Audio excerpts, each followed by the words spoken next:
છેલ્લા 3 દિવસથી ઉપાસનામાં આપણે શું સમજવાનું છે એના ઉપર આપણે સત્સંગ દીક્ષાના શ્લોકોને આધારે થોડું મનન ચિંતન કરી રહ્યા છીએ. ગઈકાલે આપણે જોયું કે અક્ષર અને પુરુષોત્તમ માયાથી પર આ બે તત્વોની વાત ઉપનિષદોમાં પણ છે, શ્રીમદ ભગવદ્ ગીતામાં પણ છે. જેમ કે બ્રાહ્મી સ્થિતિ પ્રાપ્ત કરવાની વાત કરી તો બ્રાહ્મી સ્થિતિ એટલે બ્રહ્મની સ્થિતિ, બ્રહ્મની સ્થિતિ પ્રાપ્ત કરી એટલે બ્રહ્મરૂપ થવું. પછી છેલ્લે પણ 18મા અધ્યાયમાં કે જે વ્યક્તિ બ્રહ્મને જાણે છે, બ્રહ્મરૂપ થઈ જાય છે, એની સ્થિતિ કેવી થાય, એને અનુભૂતિ કેવી થાય. બ્રહ્મભૂત પ્રસન્નાત્મા ન શોચતી ન કાંક્ષતી સમઃ સર્વેષુ ભૂતેષુ મદ્ભક્તિમ લભતે પરામ. એ પ્રસન્નાત્મા બની જાય, નિરંતર પ્રસન્નતા રહે. એને લૌકિક આધાર ના જોઈએ પ્રસન્ન રહેવા માટે, એ અંદરથી જ પ્રસન્ન રહે. તો અક્ષર બ્રહ્મ અને પરબ્રહ્મ આ બંને તત્વોની વાત બધા શાસ્ત્રોમાં છે. વચનામૃતમાં શ્રીજી મહારાજે આ જ શાસ્ત્રનો બધો નિચોડ આપ્યો છે. બહુ સ્પષ્ટપણે એમણે બ્રહ્મ જ્ઞાન કેવી રીતે સમજવું એની વાતો કરી છે. કે બ્રહ્મ છે એ નિર્વિકાર છે અને નિરંશ છે. એ બ્રહ્મને ક્યારેય વિકાર અડ્યો નથી ત્રિકાળની અંદર, અને બ્રહ્મના કંઈ કટકા પણ થતા નથી. એ બ્રહ્મ થકી પણ પરબ્રહ્મ જે પુરુષોત્તમ નારાયણ તે નોખા છે, અને બ્રહ્મના પણ કારણ છે અને આધાર છે અને પ્રેરક છે. મધ્યનું 3જું વચનામૃત. અને લોયાના 12મામાં જે 6 પ્રકારના નિશ્ચયની વાત કરી, એમાં ઉત્તમ નિર્વિકલ્પ નિશ્ચયમાં શું વાત કરી કે અષ્ટાવરણને પાર એવા જે એટલે અષ્ટાવરણે સહિત એવા કોટી કોટી બ્રહ્માંડ એ જે બ્રહ્મને વિશે અણુની પેઠે ઉડતા ફરે છે, એ બ્રહ્મ રૂપે રહ્યો થકો જ્યારે પરબ્રહ્મની ઉપાસના કરે એને ઉત્તમ નિર્વિકલ્પ નિશ્ચય વાળો જાણવો. અખિલ સ્વામિનારાયણ સંપ્રદાય રોજ આ પ્રાર્થના કરે છે સંધ્યા આરતીમાં. નિર્વિકલ્પ ઉત્તમ અતિ નિશ્ચય તવ ઘનશ્યામ. હે ઘનશ્યામ, તમારો નિર્વિકલ્પ ઉત્તમ નિશ્ચય થાય. પણ એની વ્યાખ્યા શું છે? બ્રહ્મરૂપ થઈને પુરુષોત્તમની ભક્તિ થાય. એના તરફ કોઈ ધ્યાન આપતું નથી. અક્ષર પુરુષોત્તમ સિદ્ધાંત એ શ્રીજી મહારાજનો હૃદયગત અભિપ્રાય છે. અને એમણે બધે જ હવે એક અચરજ થાય આપણને કે કાંઈક એવું થયું છે વચ્ચે, કારણ કે મહારાજ સાક્ષાત પરબ્રહ્મ પુરુષોત્તમ ભગવાન, એમણે એવી છટા, એવું ઐશ્વર્ય, સમાધિ પ્રકરણ, એવું સામર્થ્ય દર્શાવ્યું, અને પછી જેવું એમણે આ શરીરનો ત્યાગ કરીને અંતર્ધાન થયા, પછી તાત્કાલિક બીજાને સ્વીકારવા ને જ્યારે જ્યારે સ્વિચિંગ થાય ને ત્યારે અઘરું પડે છે. તાત્કાલિક બીજાને સ્વીકારવા, અને મહારાજ રાજાધિરાજ રૂપે રહ્યા હોય અને પછી એક સંતને ઉત્તરાધિકારી તરીકે સ્વીકારવા, એ બધા કરી ના શક્યા. એટલે જૂનાગઢમાં ગુણાતીતાનંદ સ્વામી અક્ષર બ્રહ્મ છે, અને એમણે પોતે વાતો કરેલી કે બીજું કાંઈ સમજવાનું નથી, એટલું જ સમજવાનું છે કે મહારાજને પુરુષોત્તમ જાણવા અને આ સાધુને અક્ષર જાણવા.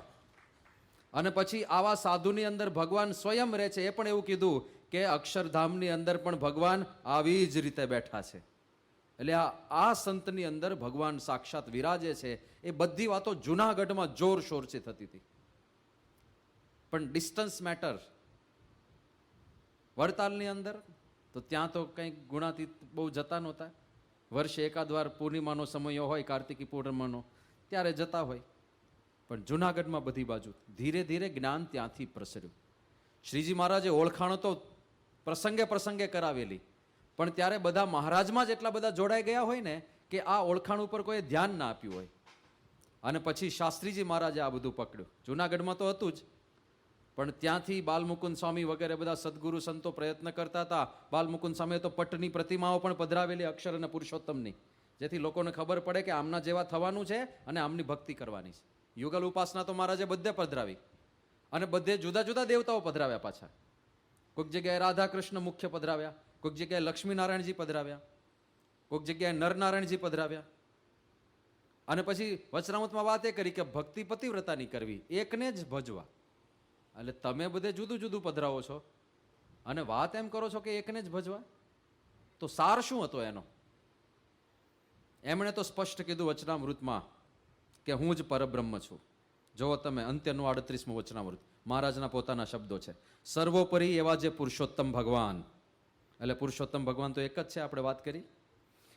તે જ દયાએ કરીને જીવોના કલ્યાણને અર્થે આ પૃથ્વીને વિશે પ્રગટ થયા થકા સર્વજનના નયન ગોચર વર્તે છે.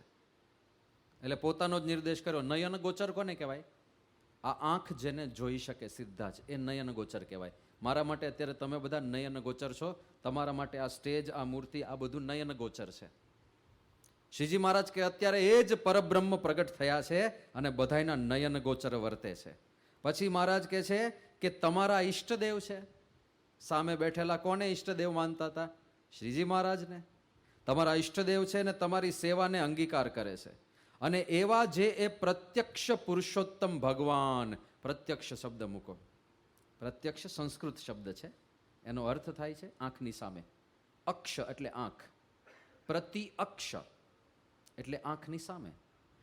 એ પ્રત્યક્ષ પુરુષોત્તમ ભગવાન જે તમારી સામે છે, તેના સ્વરૂપમાં અને અક્ષરધામને વિશે રહ્યા જે ભગવાન, તેના સ્વરૂપમાં કાંઈ પણ ભેદ નથી. એ બે એક જ છે.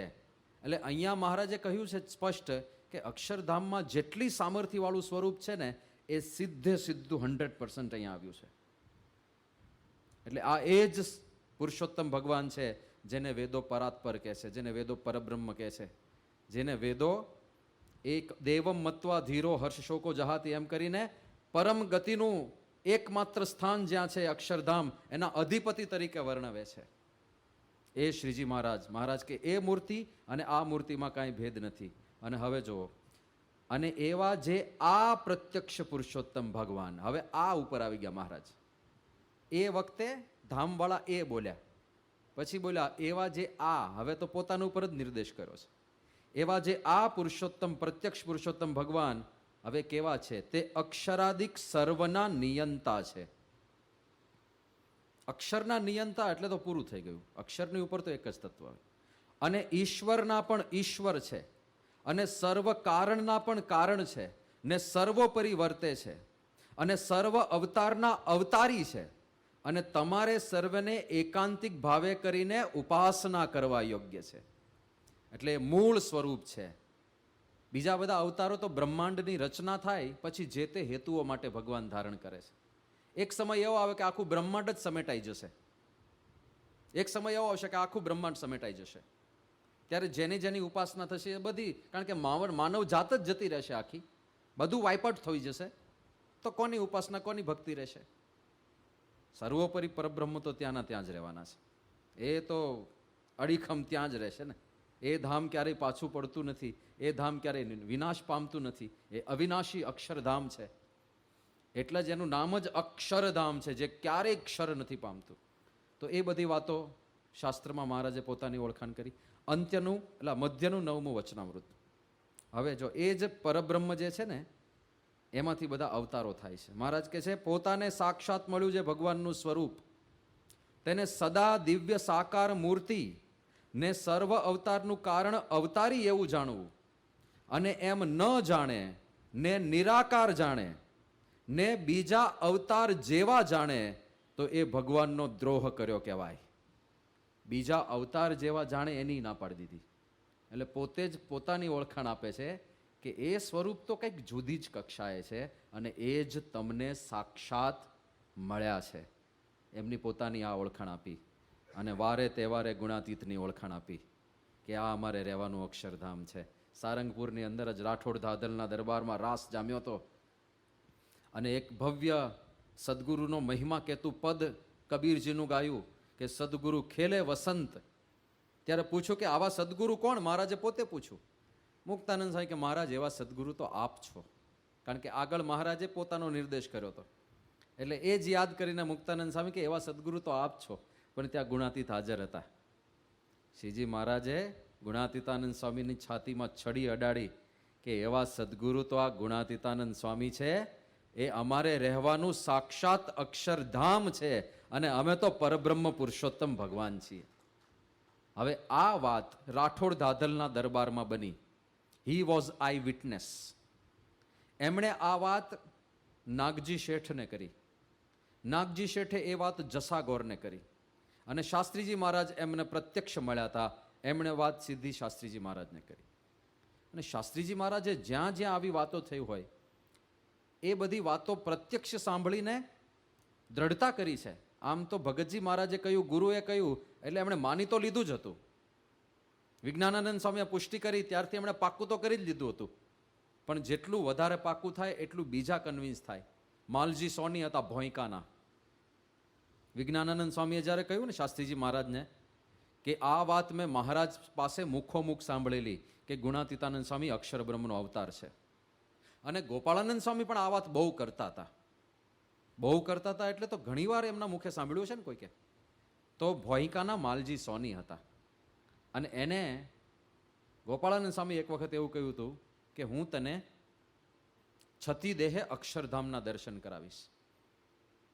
અને એક વખત માલજી સોની વડતાલ ગયા હશે ત્યારે ગુણાતીતાનંદ સ્વામી પણ ત્યાં વિરાજમાન હતા.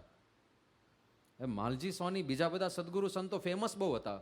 બ્રહ્માનંદ સ્વામી, નિત્યાનંદ સ્વામી વિદ્વત્તા હોય અને બ્રહ્માનંદ સ્વામી તો એકદમ ચોજાળી બુદ્ધિવાળા. પણ ગુણાતીતાનંદ સ્વામી વર્ષોથી જૂનાગઢ રહેલા એટલે એમનું એટલું સંપ્રદાયમાં બધા હરિભક્તો ના ઓળખે. હરિભક્તો મોટે ભાગે જે વધારે આમ હાઇલાઇટ થતા હોય ને કોઈ સમય આ મહોત્સવમાં કે એવા સંતોને વધારે ઓળખતા હોય. 1200માંથી તમે કેટલાને ઓળખો છો? તો ગુણાતીત બહુ હાઇલાઇટ નહોતા થતા, દાસ ભાવે રહેનારા. પણ સદગુરુ હતા એટલે ત્યાં વડતાલમાં પણ બધા સદગુરુ સંતોની લાઈનમાં ગુણાતીતાનંદ સ્વામી બેઠા હતા. આ બાજુ માલજી સોનીએ પહેલી વખત કદાચ ગુણાતીતાનંદ સ્વામીના આ રીતે દર્શન કર્યા. એટલે મને ગોપાળાનંદ સ્વામીને પૂછ્યું કે આ આસન ઉપર બેઠા છે એ કયા સદગુરુ છે? ત્યારે ગોપાળાનંદ સ્વામીએ કહ્યું આ તો ગુણાતીતાનંદ સ્વામી છે. અને મેં તને વાત કરી હતી ને કે હું તને છતી દેહે અક્ષરધામના દર્શન કરાવીશ. માલજી સોની, આ ગુણાતીતાનંદ સ્વામી એ સાક્ષાત અક્ષરધામનો અવતાર છે, એમના દર્શન કરી લો. આ છતી દેહે દર્શન કરાવ્યા મેં તમને. પછી ગોપાળાનંદ સ્વામી જ્યારે ધામમાં જવાના હતા ત્યારે એમનામાં જેટલા હરિભક્તો જોડાયા હતા એ બધાને એમણે જૂનાગઢ મોકલ્યા છે. જાઓ ગુણાતીતનો સમાગમ કરો, એ સાક્ષાત અક્ષરધામનો અવતાર છે. તો એ બધી વાતો હવે માલજી સોની જીવતા હતા જ્યારે શાસ્ત્રીજી મહારાજ હતા ત્યારે. અને શાસ્ત્રીજી મહારાજ બધા હરિભક્તો અને યોગી બાપાને લઈને કેટલી બધી વખત ત્યાં ભોંયકા જતા અને માલજી સોનીને કહેતા કે તમે આ પ્રસંગ કહો, આ બધી વાતો કરો. ગોપાળન સાંઈ શું શું વાતો કરતા હતા એમ કરીને પાકું. એટલે આ કાંઈ ઉપજાવી કાઢેલી વાત. અને શાસ્ત્રીજી મહારાજ કે જેમ તેમ કોઈની વાતોમાં ચડી જાય એવા હતા. 100 ગરણે ગાળે અને પછી પાણી પીવે એટલું પાકું કરનાર પુરુષ. એમને જ્યારે ભગતજી મહારાજે પહેલી વાર કહ્યું ને કે છોકરા સ્વામિનારાયણની નિષ્ઠા થઈ છે સુરત, શાસ્ત્રીજી મહારાજ કે હા થઈ છે. શ્રીજી મહારાજ સર્વોપરી ભગવાન છે હું સમજુ છું. ભગતજી મહારાજ કે તો ખાલી નારાયણની નિષ્ઠા થઈ. ગુણાતીતાનંદ સ્વામી અક્ષર બ્રહ્મ છે એ ઓળખશો ત્યારે સ્વામિનારાયણની નિષ્ઠા પૂરી થશે. સ્વામીનો અર્થ ગુણાતીતાનંદ સ્વામી થાય છે. તો શાસ્ત્રીજી મહારાજ કે હું ના માનું, મારા ગુરુ વિજ્ઞાનાનંદ સ્વામી કે તો જ માનું. એટલે ભગતજી જેવા કહે છે તોય માન્યું નથી પહેલી વખતે. તો એ શાસ્ત્રીજી મહારાજ છે, એ જેની તેની વાતો માની લેતા હશે. પણ જ્યારે પોતાના ગુરુ વિજ્ઞાનાનંદ સ્વામી જેનું જીવન શુદ્ધ હતું, એમણે પ્રત્યક્ષ જોયું હતું. ભગતજી મહારાજનું જીવન એ શુદ્ધ હતું, પણ સુરતમાં પહેલી મુલાકાત હતી એટલે કોઈ ડિટેલ પરિચય નહોતો એમનો. પણ વિજ્ઞાનાનંદ સ્વામીને તો શાસ્ત્રીજી મહારાજ ઓળખતા હતા. એમનું જીવન શુદ્ધ જોયું હતું, એમની સ્થિતિ જોઈતી એમણે.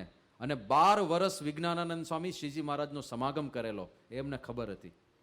એટલે શાસ્ત્રી મહારાજ ત્યાં રહેતા હતા. પણ જ્યારે વિજ્ઞાનાનંદ સ્વામીએ પ્રમાણ આપ્યું કે આ વાત સાચી છે, પછી શાસ્ત્રીજી મહારાજે કોઈ શરમ નથી રાખી કે જો આ જ સિદ્ધાંત છે તો એ સિદ્ધાંત જન જન સુધી પહોંચવો જોઈએ. એ વખતે એક ઘટના બનેલી. જ્યારે ભગતજી મહારાજે કહ્યું ને શાસ્ત્રીજી મહારાજને કે આ વાત સિદ્ધાંત છે, તમારા ગુરુ પણ જાણે છે કે મારા ગુરુ મને કહે તો હું માનું. ગુરુ સીધું નહીં કે ગભરાય છે. તો ગોઠવણી કેવી કરી હતી? શાસ્ત્રીજી મહારાજને ઢોલિયા નીચે સંતાડી દીધા. અને આ બાજુ ભગતજી મહારાજને ખબર હતી કે તમારા ગુરુ મારી સાથે વાત કરશે, કારણ કે એમને ખબર છે હું જાણું છું, એ પણ જાણે છે. પણ તમે ઢોલિયા નીચે રહેજો, તમને જોશે તો વાત નહીં કરે, કારણ કે ગભરાય છે આ વાત કરતા. બહાર એવો માહોલ હશે, આનાથી ખબર પડે ને માહોલ કેવો હશે. એ હું માહોલની જ વિકટતા સમજાવવા પ્રયત્ન કરું છું આ પ્રસંગ દ્વારા. ભગતજી મહારાજ અને વિજ્ઞાનાનંદ સ્વામી ત્યાં રૂમમાં ભેગા થયા. શાસ્ત્રીજી મહારાજ ઢોલિયા નીચે સંતાયેલા છે. ભગતજી મહારાજે વાત કરી, પૂછ્યું કે ગુણાતીતાનંદ સ્વામી અક્ષર બ્રહ્મ છે, આ વાત મહારાજના વખતમાં થતી હતી, તમે સાંભળેલી છે? અને એનો જવાબ આપતા પહેલા, હવે જો આ અગત્યનું છે, એનો જવાબ આપતા પહેલા વિજ્ઞાનાનંદ સ્વામી ચારે બાજુ જુએ છે કે કોઈ સાંભળનાર તો નથી ને. એનો અર્થ શું થયો? બીક લાગે છે, કંઈક વાતાવરણ ડખોળાયેલું છે. ગુણાતીતનો ઉત્કર્ષ કોઈક સહન નથી કરી શકતું, અને જે સહન નથી કરી શકતો એવો કોઈક વ્યક્તિ સત્તાધીશ થઈને બેઠો છે. આવું કંઈક થયું હોવું જોઈએ. અને કયા વ્યક્તિ ચારે બાજુ જોવે છે એ જોજો પાછા. વિજ્ઞાનાનંદ સ્વામી સુરત મંદિરના મહંત છે, એટલે મંદિરમાં સર્વોચ્ચ પદવી કહેવાય. વિજ્ઞાનાનંદ સ્વામી સદગુરુ સંત છે, એટલે સ્થિતિની દ્રષ્ટિએ સર્વોચ્ચ પદવી કહેવાય. અને વિજ્ઞાનાનંદ સ્વામી 12 વર્ષ સુધી ભગવાન સ્વામિનારાયણની સાથે રહેલા પરમહંસ છે, એટલે એ રીતે પણ એમની ગરિમા કંઈક જુદી કહેવાય. 12 વર્ષ સાક્ષાત ભગવાનનો સમાગમ કરેલા પુરુષ, બધી રીતે પૂજ્ય છે. 12 વર્ષ મહારાજ ભેગા રહેલા, પાછા સદગુરુ સંત છે, પાછા મંદિરના મહંત છે. અને આવી પદવી ધારણ કરનાર એક સંતને પણ જ્યારે ગુણાતીત અક્ષર બ્રહ્મ છે એ વાત કરવી હોય તો ચારે બાજુ જોઈને ચેક કરવું પડે કે કોઈ સાંભળતું તો નથી ને. કેવું વાતાવરણ હશે, એ બધું શાસ્ત્રીજી મહારાજે અનુભવેલું છે. અને પછી જ્યારે ચારે બાજુ કોઈ નહોતું ત્યારે બોલ્યા કે હા, ગુણાતીતાનંદ સ્વામી અક્ષર બ્રહ્મ છે, આ વાત મેં મહારાજ પાસે કાનો કાન અનેક વખત સાંભળી છે. અને ગોપાળાનંદ સ્વામી પણ આ વાત ખૂબ કરતા. અને જ્યારે આ કહ્યું તો શાસ્ત્રીજી મહારાજ નીચેથી બહાર આવ્યા ઢોલિયા ઉપરથી, તો મને કેમ ના કીધું? તું ક્યાં હતો? હું તો સંતાઈ ગયો હતો, પણ તમે મને કેમ વાત ના કરી? જો આ જ સિદ્ધાંત હોય તો મને કહેવું જોઈએ ને. ત્યારે વિજ્ઞાનાનંદ સ્વામીએ કહ્યું કે હજી તો મહારાજ પરબ્રહ્મ પુરુષોત્તમ છે એ ઘણાને બેસતું નથી, તો ગુણાતીતન અક્ષર બ્રહ્મ છે ગુણાતીતાનંદ સ્વામી, એ તો કેવી રીતે પચે? એટલે નથી કહેતો. એટલે વાતાવરણની ગંભીરતા સમજાય કે ને, આ એક જ ડાયલોગમાં બધું સમજાઈ જાય એવું છે, એક જ ડાયલોગની અંદર. પણ એ વખતે શાસ્ત્રીજી મહારાજને ખબર હતી કે વિરોધ થશે.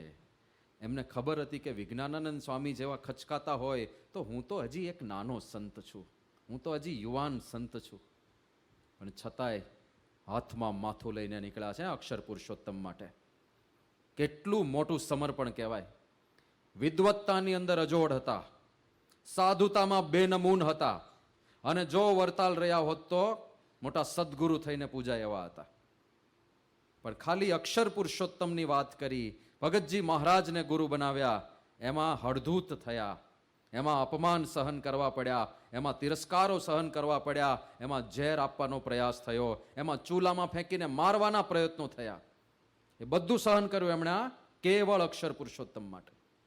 જો એક વસ્તુ છોડી દીધી હોત તો પ્રતિભા કેવી હતી, વિદ્વત્તા. સંપ્રદાયમાં 2 વસ્તુ હોય ને, વિદ્વત્તા હોય અને વિદ્વત્તાને વ્યક્ત કરવા માટેની શક્તિ હોય, અને બીજું જીવન શુદ્ધ હોય એટલે કે સાધુતા હોય.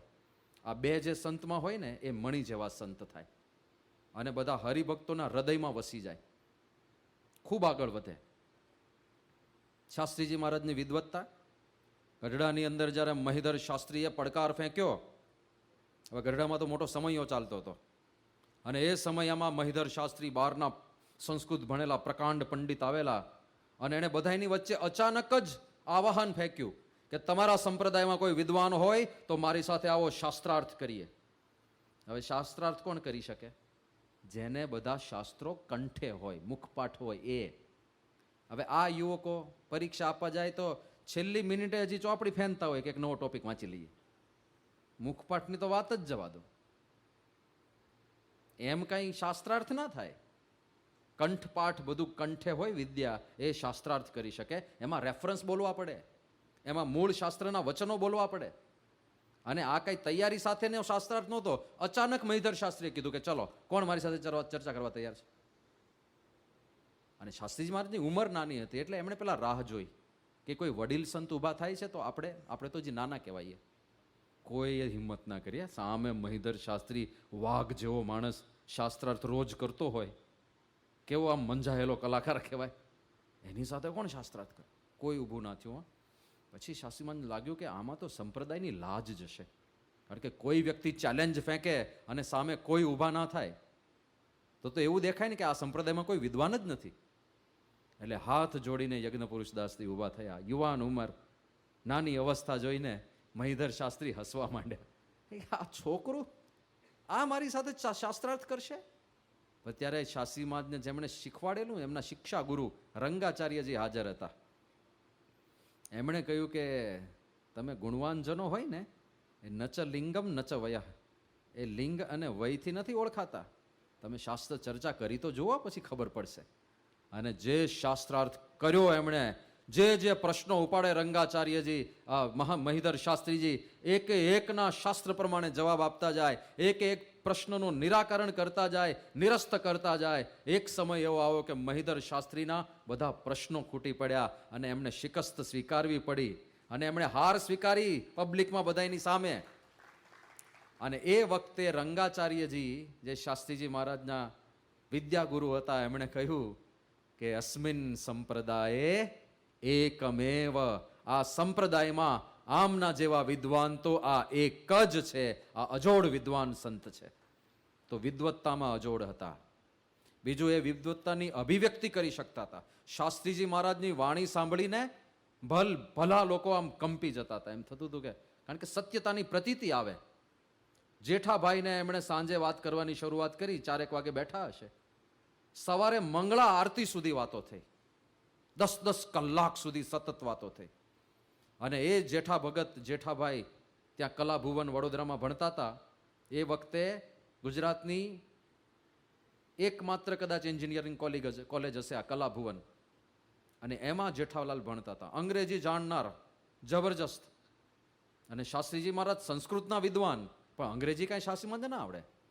તો અંગ્રેજી જાણનાર યુવકને શાસ્ત્રીજીમાં જ્યાં 10 કલાક સુધી વાતો કરી, એ કેવો વાણીનો પ્રભાવ હશે, એ કેવી તેજસ્વીતા હશે કે 10 કલાકની અંદર જેઠાલાલ, એ જેઠાભાઈ એવા જબરજસ્ત કન્વિન્સ થયા કે પછી જ્યારે શાસ્ત્રીજી મહારાજને વરતાલ છોડવાનું થયું ત્યારે સાથે નીકળ્યા, દીક્ષા લીધી, નિર્ગુણદાસ સ્વામી બન્યા અને જીવનભર શાસ્ત્રીજી મહારાજના સેવક થઈને રહ્યા. અને શાસ્ત્રીજી મહારાજ એવું કહેતા કે 14 આની સત્સંગ આ નિર્ગુણદાસ સ્વામીએ કરાવ્યો છે.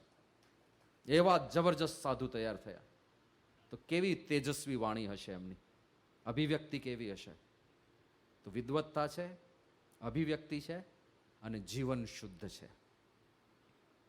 ગોરધનદાસ કોઠારી એ શાસ્ત્રીજી મહારાજની વાતો સાંભળવા બેસે. અને મેં જેમ કહ્યું એમ વિરોધ થોડો ચાલુ થઈ ગયો હતો. અંદર ગુસપુસ ચાલુ થઈ ગયું હતું કે આ તો ભગતજીના શિષ્ય, આ તો ભગતજીના શિષ્ય, આ તો અક્ષર પુરુષોત્તમ વાળા. એ ધીરે ખુસફુસાહટ ચાલુ થઈ ગઈ હતી. એવું હતું તોય ગોરધનદાસ કોઠારી શાસ્ત્રીજી મહારાજની વાતો સાંભળવા બેસે. એટલે અમુક લોકોને ગમે નહીં કે તમે આ લોકોની વાતો કેમ સાંભળો છો, આ તો કંઈક જુદું તંત્ર જ છે આ લોકોનું કંઈક. અને એ વખતે એક ખુશાલ ભગત કરીને સહાયક કોઠારી હતા વડતાલમાં જ. એમણે ગોરધનદાસ કોઠારીને પૂછી જ લીધું કે કોઠારી, તમે તો મોટા માણસ કહેવાવ, તમે તો વડતાલના સર્વે સર્વા કહેવાવ.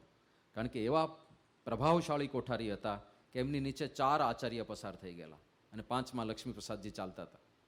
પાછું એમનું જીવન એટલું શુદ્ધ હતું કે સંતો એમની પાસે નિષ્કપટ થાય, સંતો એમને દંડવટ કરે, એવું એમનું પવિત્ર જીવન. પણ એ ગોરધનદાસ કોઠારીને જ્યારે ખુશાલ ભગતે પૂછ્યું કે તમે કોઠારી થઈને, મોટેરા થઈને આ લોકોની વાતો કેમ સાંભળો છો? અને ત્યારે એ બોલ્યા હતા કે આ વરતાલમાં 2000 સાધુઓ છે, પણ આ વરતાલના 2000 સાધુઓમાં શાસ્ત્રી યજ્ઞ પુરુષદાસ જેવો સ્ત્રી અને ધનનો ત્યાગી મેં બીજો કોઈ જોયો નથી. એટલા માટે મને એની વાતો સાકરના કટકા જેવી મીઠી લાગે છે. જીવન શુદ્ધિ અને પ્રભાવ અને વિદ્વત્તા, ખાલી એક અક્ષર પુરુષોત્તમ એમણે મૂકી દીધા હોત ને તો મોટા સદગુરુ થઈને પૂજાત. અને એની સામે અક્ષર પુરુષોત્તમ રાખ્યા તો નિર્ગુણદાસ સ્વામી એક પત્રમાં એવું લખ્યું છે કે બધાયની આંખના રતન જેવા હતા, પણ ભગતજીના શિષ્ય થયા એટલે બધાયના મનમાંથી ઉતરી ગયા. ખાલી અક્ષર પુરુષોત્તમ માટે થઈને આ વિરોધ ચાલુ થયો. અને હળધૂત કરીને જાત જાતના અપમાન કર્યા છે. ધૂણી મરચાની સળગીતી, દીધા કઈ માટલા ફોડી, ખેલાઈ રાખથી હોળી, સુયો ખોસ્યો ચરણ માહી. હવે આરતીમાં ગયા હતા શાસ્ત્રીજી મહારાજ, ભગવાનના દર્શન કરતા હતા, અને વિરોધ માણસના મગજને કઈ હદ સુધી વિકૃત કરી નાખે છે. તો એક સંતે, સાધુ હતા, એક સંતે શાસ્ત્રીજી મહારાજના સાથળમાં સૂયો આખો ઘોંપી દીધો. કોથળાને સીવવા માટેનો સૂયો આવે ને, મોટો જાડો, એ સોયો લઈને સ્પેશિયલ પ્લાનિંગ સાથે જ આવ્યા હશે ને આરતીમાં. બાકી આરતીમાં કઈ સોયા લઈને આવે કોઈ? આરતીમાં સૂયો લઈને આવ્યા અને શાસ્ત્રીજીના સાથળમાં. અને પછી શાસ્ત્રીજીને તો લોહી નીકળ્યું, લોહીની ધારા છૂટી, એટલે તરત જ પીડા થઈ. પાટાપિંડી કરવા માટે એ વરતાલ મંદિર પેલા પગથિયાથી નીચે ઉતરવા માટે ગયા, પણ જેવા આ બાજુ પ્રદક્ષિણા પથમાં આવ્યા તો બીજા સુકૃત જીવનદાસ, આ સુકૃત જીવનદાસ ના કહેવાય, એને વિકૃત જીવનદાસ કહેવાય. એણે શાસ્ત્રીજી મહારાજનું ગાતરિયું પકડીને આમ ફંગોળ્યા પાછા, પણ કોઈના પ્રત્યે કાંઈ પ્રતિકાર નહીં. એ તો સ્વામિનારાયણ બોલતા બોલતા પગથિયા ઉતરી ગયા, પણ એ લોહીના પગલા પડેલા છે શાસ્ત્રીજી મહારાજના ત્યાં. આટલું એમણે અક્ષર પુરુષોત્તમ માટે સહન કર્યું. અને પછી વરતાલ એમણે છોડી દીધું. એ પણ છોડવા તૈયાર નહોતા. જ્યારે બધા હરિભક્તોએ વિનંતી કરી ત્યારે વડતાલમાં એમના કટકા કરી નાખવા સુધીની એમની તૈયારી હતી કે મને ભગતજી મહારાજે કહ્યું છે કે તારા રાય રાય જેટલા કટકા કરી નાખે તો હું સાંધી દઈશ, હું દરજી છું, સાંધી દઈશ, પણ વડતાલનો દરવાજો છોડતો નહીં, એટલે હું નથી છોડવાનો. પણ પછી જ્યારે કૃષ્ણ અદાજીએ કહ્યું કે મહારાજે શિક્ષાપત્રીમાં કહ્યું છે કે વિપરીત દેશકાળ હોય ત્યાંથી નીકળી જવું, અત્યારે વિપરીત દેશકાળ છે એટલે નીકળી જાઓ. અને ત્યારે શાસ્ત્રીજી મહારાજે કહ્યું કે તમે બોલ્યા તો સાક્ષાત ભગતજી જ બોલ્યા એવું હું માનું છું. પછી એમણે વરતાલથી મહાભિનિષ્ક્રમણ કર્યું છે. એમાં પણ એમની તૈયારી નહોતી, એ આજ્ઞાથી કર્યું છે એમણે. અને જ્યારે નીકળ્યા ત્યારે 5 સાધુ. કલ્પના કરો અત્યારે આપણે આ સભા મંડપમાં બેઠા છીએ ને, એ પંખા નીચે, અમુકને તો એટલી મજા આવી ગઈ છે કે ઊંઘ જ આવી ગઈ છે, પણ આપણે આ સુખેથી અક્ષર પુરુષોત્તમની વાતો કરી શકીએ છીએ. એ બધું શાસ્ત્રીજી મહારાજને પ્રતાપે છે. પ્રમુખ સ્વામી મહારાજ આવું બહુ બોલતા જ્યારે સંતોને કહેતા ને, કારણ કે એમણે પણ હાડ મારી જોયેલી છે. પ્રમુખ સ્વામી મહારાજે પણ, એમણે પણ જોયેલી છે ને. બાપાનો ઉતારો ક્યાં હોય પ્રમુખ સ્વામી મહારાજનો? સ્કૂલમાં, ગામની સરકારી સ્કૂલમાં એમના ઉતારા હોય. એક ગાડી ના મળે, કોઈ હરિભક્તને ત્યાં ગાડી નહીં, કાંઈ જ નહીં. કેવી ખટારા ગાડીઓમાં ફરેલા છે પ્રમુખ સ્વામી. ટ્રેક્ટરમાં બેઠા છે, ગાડામાં બેઠા છે, ચાલીને અંતરિયાળ ગામમાં ગારો ખૂંદતા ખૂંદતા ગયા છે. કોઈ સુવિધા નહીં. પતરાના શેડમાં કેટલી વાર રહેલા છે. એક વખત હું ત્યાં હતો સારંગપુરમાં, ઝરૂખે બાપા દર્શન આપતા હતા ને 2013-14માં. તો બાપાના જૂના ડ્રાઈવર ઇન્દ્રવદનભાઈ, વર્ષો સુધી સ્વામીની કાર ચલાવી જેમણે, એ ત્યાં ઝરૂખે દર્શન કરવા આવ્યા હશે. પછી તો એ ઘણી પછી રિટાયર થઈ ગયા, એમને આંખે ઓછું દેખાતું હતું એટલે વર્ષો પછી દર્શન કરવા આવ્યા હશે. અને બધા હરિભક્તો નીકળી ગયા, હું વાઇન્ડ અપ કરતો હતો ત્યાં એ ઇન્દ્રવદનભાઈ ત્યાં જ ઊભા રહી ગયા અને બધું આમ જોયા કરતા હતા, ઝરૂખો જોયા કરતા હતા, ઉપર જોયા કરતા હતા. મને મળ્યા. એક અમારે પહેલાં એકવાર વાર્તાલાપ થયેલો એટલે જરા ઓળખાણ. મને કે યુગ બદલાઈ ગયો. મેં કહ્યું કેમ આવું કહો છો? તો કે એ મને યાદ છે કે એક વખત એક ગામમાં અમે ગયા હતા, શાળાની અંદર ઉતારો હતો, એક પણ પંખો નહોતો શાળામાં, એક પણ પંખો નહોતો. એટલે બાપા માટે બધા કંઈક વ્યવસ્થા કરતા હતા કે સ્વામીને તો કંઈક પંખાવાળી જગ્યાએ સુવડાવીએ. તો એક પતરાની નાની ઓરડી હતી, એમાં નાનો પંખો હતો અને એ ખાલી 5 ફૂટની એની પહોળાઈ હતી. એક જણ અંદર સૂઈ શકે. તો સ્વામીની પથારી એમાં કરી, પણ કે સ્વામી ગરમી એટલી તો પતરા તપી ગયેલા. પવન આવે પણ કેવો પવન આવે? ગરમા ગરમ પવન આવે. પણ કે હું પછી બાપાની તો વ્યવસ્થા ત્યાં થઈ ગઈ, હું શોધાશોધ કરતો હતો, કારણ મને કાંઈ ઊંઘ નહોતી આવતી, એટલી ગરમી હતી, મને કોઈ જગ્યાએ ઊંઘ નહોતી આવતી. એટલે હું પંખાવાળી કોઈક બીજી જગ્યા શોધતો હતો, પણ ક્યાંય મળી નહીં. એમાં કે બાપા પામી ગયા કે હું પંખો શોધું છું. તો સ્વામી ઊભા થઈને મને કે ઇન્દ્રવદન અહીંયા આવો. કે શું બાપા? સ્વામી કે અહીંયા મારા બાજુમાં સૂઈ જા. કે બાપા અહીંયા જગ્યા જ ક્યાં છે? તો સ્વામી એકદમ ખૂણામાં સંકોરાઈ ગયા. સ્વામી કે આવી જા, અહીંયા થોડીક જગ્યા છે ને, ત્યાં એટલામાં તું સહી જા અને હું અહીંયા આવી રીતે ઊંધો સૂઈ જાઉં, એટલે અરસપરસ આપણે બે આટલામાં પૂરું કરી દઈએ. એ કે આવી રીતે બાપાને મેં જોયેલા છે અને અત્યારે આ જાહો જલાલી જુઓ. અને સ્વામી એવું કહેતા, ત્યારે બાપા જ્યારે જ્યારે સંતો સાથે આ વાર્તા કરતા ત્યારે સ્વામી એવું કહેતા કે આ આપણા કોઈનું પ્રારબ્ધ આપણે નથી ભોગવતા, આ શાસ્ત્રીજી મહારાજે કષ્ટો સહન કર્યા એનું પ્રારબ્ધ આપણે બધા ભોગવી રહ્યા છે. તો એમણે આ બધું સહન કર્યું કેવળ આપણા સુધી અક્ષર પુરુષોત્તમનું જ્ઞાન પહોંચે એના માટે. પછી 5 સંતો હતા સાથે, કાંઈ જ નહોતું. સિલકમાં મહારાજને સ્વામી, ગોંડલ મંદિર બની ગયા પછી યોગી બાપા આવા શબ્દો વાપરતા હોય કે સિલકમાં તો ખાલી મહારાજને સ્વામી છે. સિલક એટલે અકાઉન્ટમાં શું છે? 0 બેલેન્સ. પણ લખે શું યોગી બાપા? સિલકમાં કાંઈ નથી એવું ના લખે. સિલકમાં મહારાજ સ્વામી છે, ભગવાન બેઠા છે, ત્યાંથી રે શામ તમે સાચું નાણું. મહારાજ સ્વામી સિલકમાં છે, આખા બ્રહ્માંડની લક્ષ્મીને તાણીને લાવશે, બધું થઈ જશે. અને આપણે બધું નજરે જોઈ રહ્યા છીએ, અનુભવી રહ્યા છીએ. આજે આ બધું થયું છે આ પુરુષોના સમર્પણ અને બલિદાનથી થયું છે. તો અક્ષર પુરુષોત્તમ માટે આ એક જ સિદ્ધાંત માટે એ બધી વાત કરે છે મોહન સાંઈ મહારાજ આમાં જ, કે આ સિદ્ધાંત એ શ્રીજી મહારાજ એમણે આપ્યો, ગુણાતીત ગુરુ પરંપરાએ પ્રવર્તાવ્યો, પ્રમુખ સ્વામી મહારાજે એને દેશ વિદેશમાં ફેલાવ્યો, એ બધી વાત કરે છે. એટલે આ સિદ્ધાંતને સારી રીતે સમજો, આ ઉપાસનાનો ભાગ છે. શ્રીજી મહારાજ પરબ્રહ્મ પુરુષોત્તમ ભગવાન, સર્વ કરતા હરતા, સર્વોપરી, સર્વ નિયામક અને એકમાત્ર જે પરબ્રહ્મ છે એ છે. અને અક્ષર બ્રહ્મ એ ગુણાતીતાનંદ સ્વામી, અને એ જ પરંપરાની અંદર આપણને મોહન સ્વામી મહારાજ મળ્યા અને એ સંતમાં ભગવાન પ્રગટ રહે છે. આ બધું ઉપાસનાનો ભાગ છે. હવે આ બધું વેદો ઉપનિષદોથી સમર્થિત છે. પાછું તો એઝ એ હિન્દુ આપણને આખું સ્પેક્ટ્રમ ખબર હોવી જોઈએ, કારણ કે કન્ફ્યુઝન બહુ છે. આખું હિન્દુઇઝમ છે ને આખું સ્પેક્ટ્રમ છે કે એક જ પરબ્રહ્મ છે તો આટલા બધા કેમ પૂજાય છે. એનું કારણ એ છે કે જેને જ્યાંથી કામ સરે ત્યાંથી એ સંતોષ માની લે છે, એટલા માટે બધા પૂજાય છે. આપણે ત્યાં આખું શક્તિમાં અને ઉર્જામાં પણ કેટલા બધા સ્ટેપ છે. ગઈકાલે આપણે વાત કરી હતી કે ઇન્દ્રદેવ પણ દેવ જ છે ને, એ પણ ઉર્જાવાન છે, એની પણ પૂજા થાય છે. પણ ઇન્દ્રને જ્યારે જ્યારે પ્રશ્ન થાય ત્યારે એ જાય છે બ્રહ્માજી પાસે અથવા તો મહાદેવજી પાસે જાય છે. તો ત્યાં એક લેવલ છે ને, પરબ્રહ્મ એ સર્વોચ્ચ લેવલ છે. એનાથી ઉપર બીજું કોઈ, સા કાષ્ઠા સા પરાગતિ, એનાથી બીજું કોઈ ઉપર નથી. પણ આપણે ત્યાં પૂજા તો ભૂત પ્રેદાદિકની પણ થાય છે. લોકો સ્મશાન સાધના કરતા હોય છે ને, સ્મશાનમાં જઈને બધી મંત્રની આરાધના કરે ને અનુષ્ઠાન કરતા હોય છે, તો ભૂત પ્રેત પણ આપણે ત્યાં પૂજાય છે. અને એ કંઈ નવી વાત નથી. કૃષ્ણ ભગવાને ગીતામાં જ કહ્યું છે કે જે તમોગુણી પ્રકૃતિવાળા હોય એ ભૂત પ્રેતને પૂજે છે અને પછી એને પામે ને એની પાસેથી કંઈક સામર્થ્ય અને કંઈક લૌકિક મનોકામનાની પૂર્તિ પણ પામે. જે સાત્વિકો છે એ યક્ષ અને રાક્ષસોની પૂજા કરે છે, તો ત્યાંથી એનો સ્વાર્થ સરે.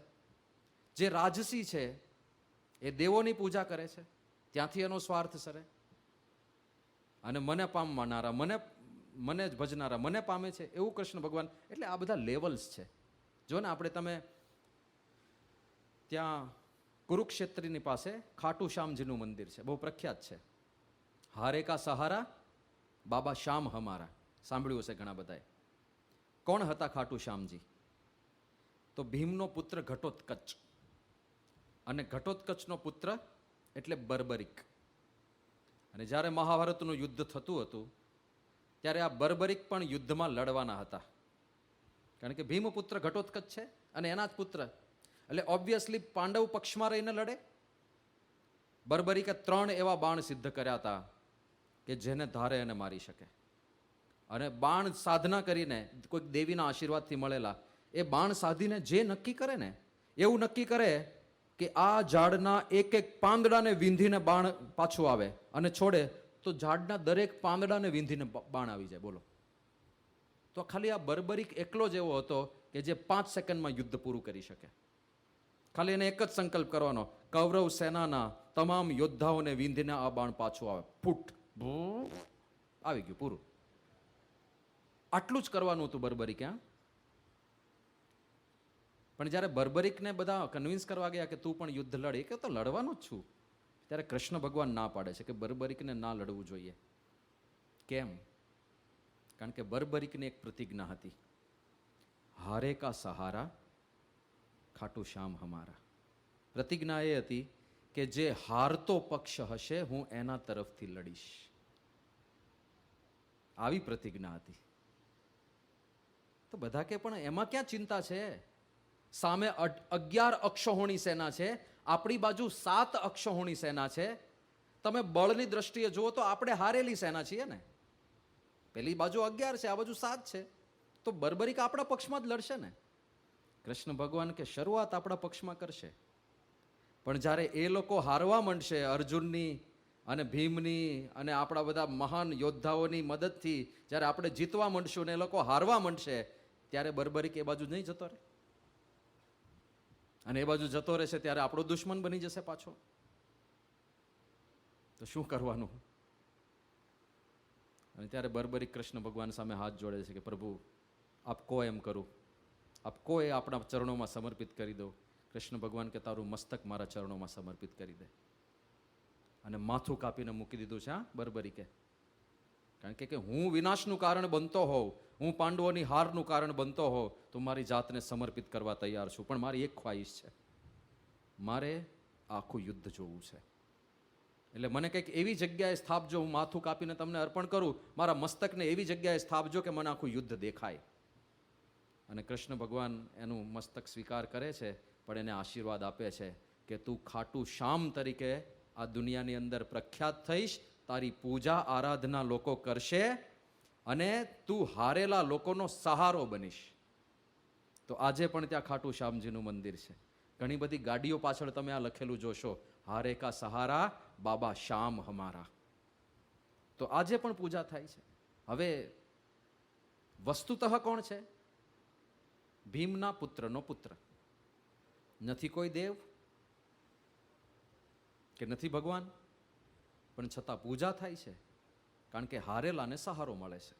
બસ આ જ સિસ્ટમ બધે છે કે જ્યાંથી જ્યાંથી લોકોનો સ્વાર્થ સરે ત્યાં ત્યાં લોકો પૂજાપાઠ અર્પણ કરતા હોય છે. એ પછી પીરની દરગાહ હોય ત્યાંય જાય, દીકરો ના થતો હોય તો. એલા ધ્યાન રાખજો ભાઈ, આ દરગાહો એટલે ભૂતડાના જગ્યા કહેવાય, ભૂતનું સ્થાન કહેવાય. ત્યાં આવું કંઈક માગવા નહીં જતા, તો કદાચ કંઈક મળી જશે તો એ ભૂતડો જ આવશે, એમાં કંઈ ભલીવાર ના હોય.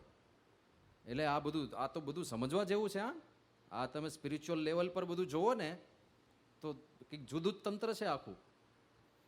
તો આપણે ત્યાં આવું જ છે. દાખલા તરીકે ઉપર કાલ ભૈરવનું મંદિર છે. કાલ ભૈરવ કોણ છે? તો ભગવાન શંકરનો આખો ભૂતગણ છે. શંકર ભગવાન ભૂતનાથ કહેવાય છે. અને એ તમોગુણ પ્રધાન દેવતા છે. એટલા માટે કારણ કે એમનું કામ શું છે? ડિસ્ટ્રક્શન. એમનું કામ વિનાશ છે. લોકોના જીવ લેવાને એ બધું એમનું કામ છે ને, ડિસ્ટ્રક્શન કામ છે એમનું. તો જ્યારે એમનું કામ ડિસ્ટ્રક્શન હોય ત્યારે એમનો ગુણ પણ તમોગુણ જ હોય. એટલે ભૂતનાથ, ભૂતોના નાથ છે ભગવાન શિવ. સ્મશાન એમનો નિવાસ છે અને ભભૂતિ લગાવીને રહે છે. પણ એ શંકર ભગવાનના જે ભૂતગણો છે, એ ભૂતગણોના જે મુખ્ય અધિપતિ છે, સેનાપતિ જેવા, એ આ ભૈરવ છે, કાલ ભૈરવ. તો આમ જોઈએ તો શંકર ભગવાનના એક ગણનો ભાગ કહેવાય કાલ ભૈરવજી. પણ પૂજા તો થાય છે ને એમની, પૂજા તો એમની પણ થાય છે. કારણ કે લોકોનો સ્વાર્થ સરતો હોય, લોકોના કામ થતા હોય, લોકોની માનતા ફળતી હોય, તો લોકો ત્યાં જઈને પણ પૂજા કરે છે. એટલે દુનિયાનો રૂખ એવો છે. અને પરબ્રહ્મ પાછા એટલા દુર્લભ છે. પરબ્રહ્મ માટે કૃષ્ણ ભગવાન ગીતામાં કહી દીધું, અનેક જન્મ સંસિદ્ધ થતો યાતિ પરામગતિ. અનેક જન્મ સુધી સાધના કરીને કોઈ વ્યક્તિ મથતો હોય ત્યારે એને પરમ ગતિ પ્રાપ્ત થાય. એટલે આ અનેક જન્મની સાધના. અને ઇન્દ્રને રાજી કરવો તો એ તો એક યજ્ઞ કરો અને બહુ વિધિવત કર્યો હોય તો ઇન્દ્ર એક યજ્ઞમાં રાજી થઈ જાય. બીજા નકારાત્મક દેવતા તો અમુક એવા છે કે મહિનામાં પ્રસન્ન થઈ જાય. 40 આપ જે સ્મશાન સાધના હોય છે તો એ 30 દિવસ 40 દિવસ એવી જ કંઈક હોય છે. પણ જો એ વિધિવત કરે તો મહિનામાં સિદ્ધિ પ્રાપ્ત થઈ જાય. અને ચમત્કાર દેખાડી શકે, હાથમાંથી કંકુ કાઢી શકે, કોઈકનું વશીકરણ કરી શકે, કોઈકને મંત્રથી પેલું કરતા હોય છે ને, દાણા નાખે ને ફલાણું નાખે ને, છાપામાં જાહેરાતો આવતી હોય છે કે વશીકરણ ને ફલાણું કરણ ને ઢીકણું કરણ કરાવો. તો એ બધી તાંત્રિક વિદ્યા છે, મેલી વિદ્યાઓ છે બધી. તો મહિના, 2 મહિના, 5 મહિનામાં સિદ્ધ થઈ જાય. વિધિવત કરવી પડે, કારણ નકારાત્મક સાધના છે એટલે બહુ વિચિત્ર કરવાનું હોય છે એમાં. આપણા રણજીતસિંહ કરીને સુરતના એક હરિભક્ત છે, પૂર્વે તાંત્રિક હતા. સદભાગ્ય બાપા મળી ગયા એટલે આખું બદલાઈ ગયું. એમણે તંત્ર બંત્ર બધું છોડી દીધું પછી. પણ એમણે આખી વાત કરેલી કે આ શું છે આખું. એ કે તંત્ર વિદ્યાની સાધનામાં સ્મશાનમાં જઈને અડધી રાત્રે સાધના કરવાની, અને એ નકારાત્મક સાધના છે એટલે બધું નકારાત્મક કરવાનું. તમારે માંસ ખાવું પડે, તમારે દારૂ પીવો પડે, તમારે બધું અભશ્ય, એ તો એ વર્ણન કરાય એવું નથી, એવું બધું ખાવાનું કીધું, એ બધું કરવું પડે. અને એ સાધના પૂરી થવાના આરે હોય ત્યારે એટલી ભયંકર વસ્તુઓ દેખાય તમને આજુબાજુ, બધી ભયાનક યાતનાઓ, ચીસો સંભળાય, વિચિત્ર આકૃતિઓ દેખાય. અને એ વખતે જો ગભરાઈને કોઈકે સાધના મૂકી દીધી તો કાં ગાંડો થઈ જાય કાં મરી જાય. પણ આમ સાધના 2-3 મહિનાની જ હોય, પણ ભયંકર અશુદ્ધિ રાખવી પડે. અને કે પછી મને સિદ્ધિ પ્રાપ્ત થઈ, તો એને 3 કે 4 ડાકીની, શાકીની અને કર્ણ પિશાચીની ને એ બધી વિદ્યાઓ એમણે સિદ્ધ કરેલી. અને કર્ણ પિશાચીની વિદ્યા શું છે કે એક પિશાચ હોય, અદ્રશ્ય હોય, બધાને ના દેખાય, એ કાનમાં આવીને બેસી જાય જેણે વિદ્યા સિદ્ધ કરી હોય એને. અને સામેવાળો માણસ એની આખી હિસ્ટ્રી બોલી જાય કે આનો જન્મ અહીંયા થયો, આ થયો, આ અત્યારે મનમાં આવા વિચાર કરી રહ્યો છે, એ બધું બોલે. એટલે અંતર્યામી થઈ ગયો માણસ. અંતર્યામી જેવો થઈ ગયો. આમ તમે અહીંયા આવો ને, અને જો મેં કર્ણ પિશાચીની સાધી હોય તો હું સીધું નામથી બોલાવો, આવો આવો રમણભાઈ, આવો આવો, પેટમાં દુખે છે ને તમને, હા સારું થઈ જશે, ચિંતા નહીં કરતા. એ આ મહાત્માને તો બધું ખબર છે, મારું નામ રમણભાઈ, મને પેટમાં દુખે છે. અરે પેટમાં દુખે એટલું નહીં, તમારા 3 દીકરા છે, એક ઓસ્ટ્રેલિયા છે, બીજો અમેરિકા છે, ત્રીજો અહીંયા 12મામાં ભણે છે, અને ગઈ પરીક્ષામાં એને 47% આવ્યા. સાચી કે ખોટું?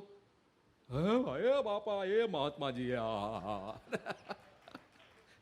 કર્ણ પિશાચીની નકારાત્મક સાધના છે, એના પરિણામે તમે દુનિયામાં છવાઈ જાઓ.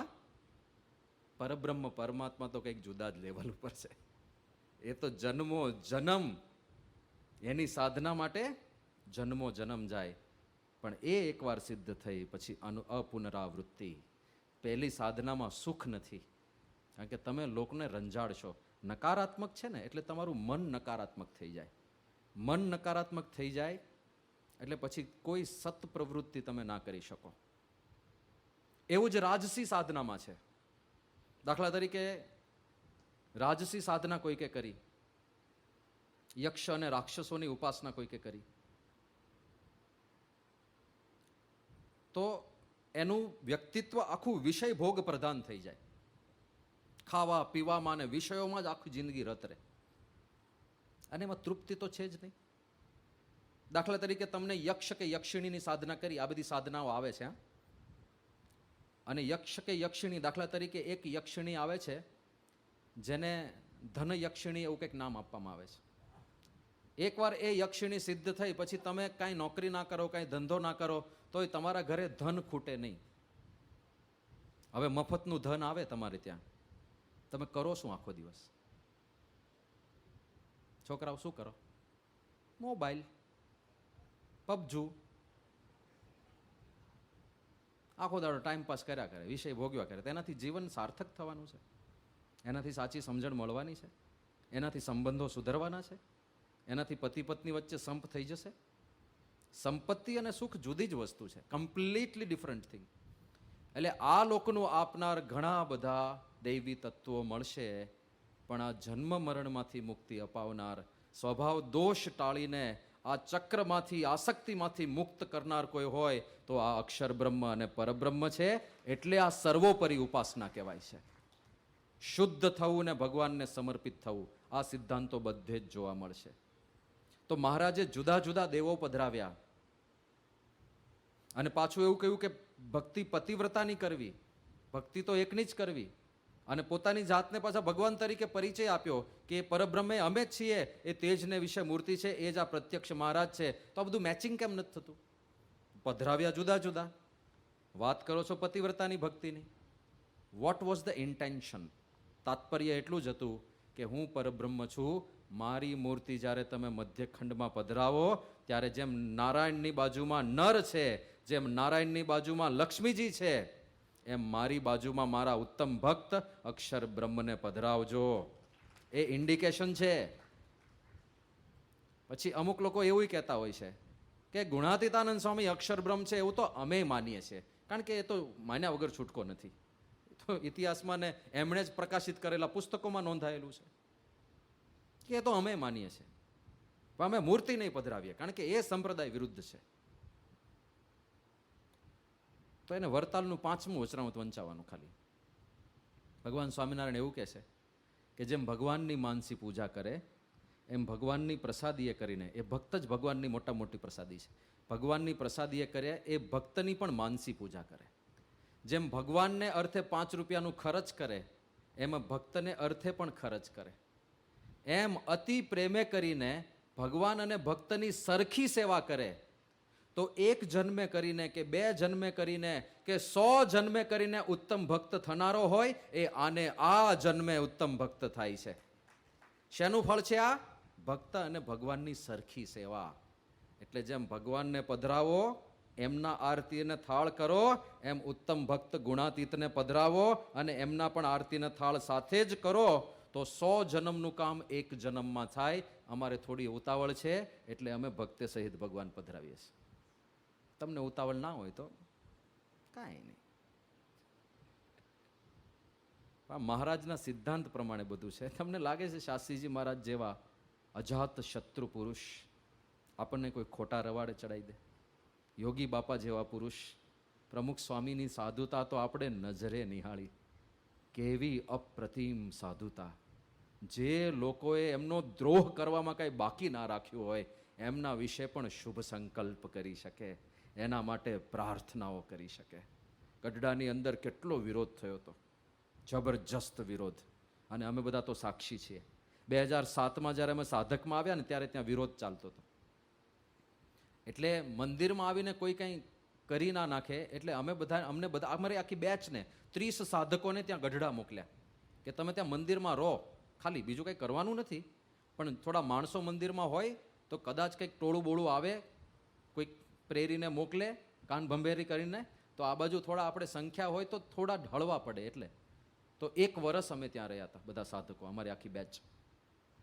પણ જે ભયંકર રીતે પ્રમુખ સ્વામી મહારાજનું અપમાન કર્યું છે, પોસ્ટર વિચિત્ર બનાવે, ફોટોશોપમાં તો જે બનાવો તે બને, ફોટા તો અત્યારે ગમે તે રીતે મચેડી શકાય, તો બાપાના ફોટાને એવી વિચિત્ર રીતે રજૂ કરે, એ પોસ્ટર છપાવીને આખા ગઢડા ગામમાં દિવાલો ઉપર લગાવે. અને આપણે એક શિષ્ય તરીકે તો આપણને કેટલું દુઃખ થાય. રોડ ઉપર જે તે લખી જાય, હાઈવે ઉપર ઘણું બધું લખ્યું હોય, કાંઈ ના હોય, દુકાનો બધી શાંતિથી માર્કેટ ચાલતું હોય, દાદાગીરી કરીને બધી દુકાનો પરાણે બંધ કરાવે, પછી બંધ માર્કેટનો ફોટો પાડે અને બીજે દિવસે છાપામાં આપે કે આખા ગઢડા નગરે સ્વયંભૂ સજ્જડ બંધ પાડ્યું ફલાણાના વિરોધમાં, એમ કરીને. અને આ બધું અમે આ બધું ધતિંગ બધા રોજ જોઈએ અમે.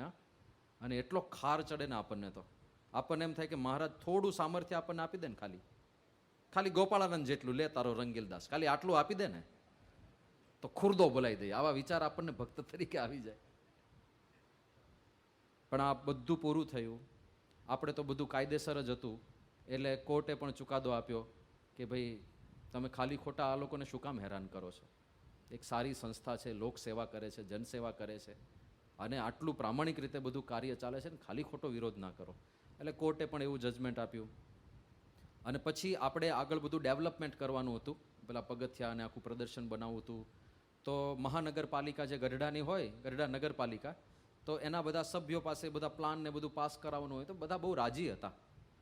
પણ પછી એક વખત બધા સંતો પ્રમુખ સ્વામી મહારાજને મળવા ગયા, ત્યાંના કોઠારી અધ્યાત્મ સ્વામીને બધા, અને બાપાને પછી બધા માટે પ્રાર્થના કરવા કીધું કે બાપા નગરપાલિકાના પ્રમુખ છે, આ ઉપપ્રમુખ છે, અને આ બધાએ ખૂબ મહેનત કરી છે, આપણને મદદ ખૂબ કરી છે, તો બાપા બધા માટે ધૂન કરો.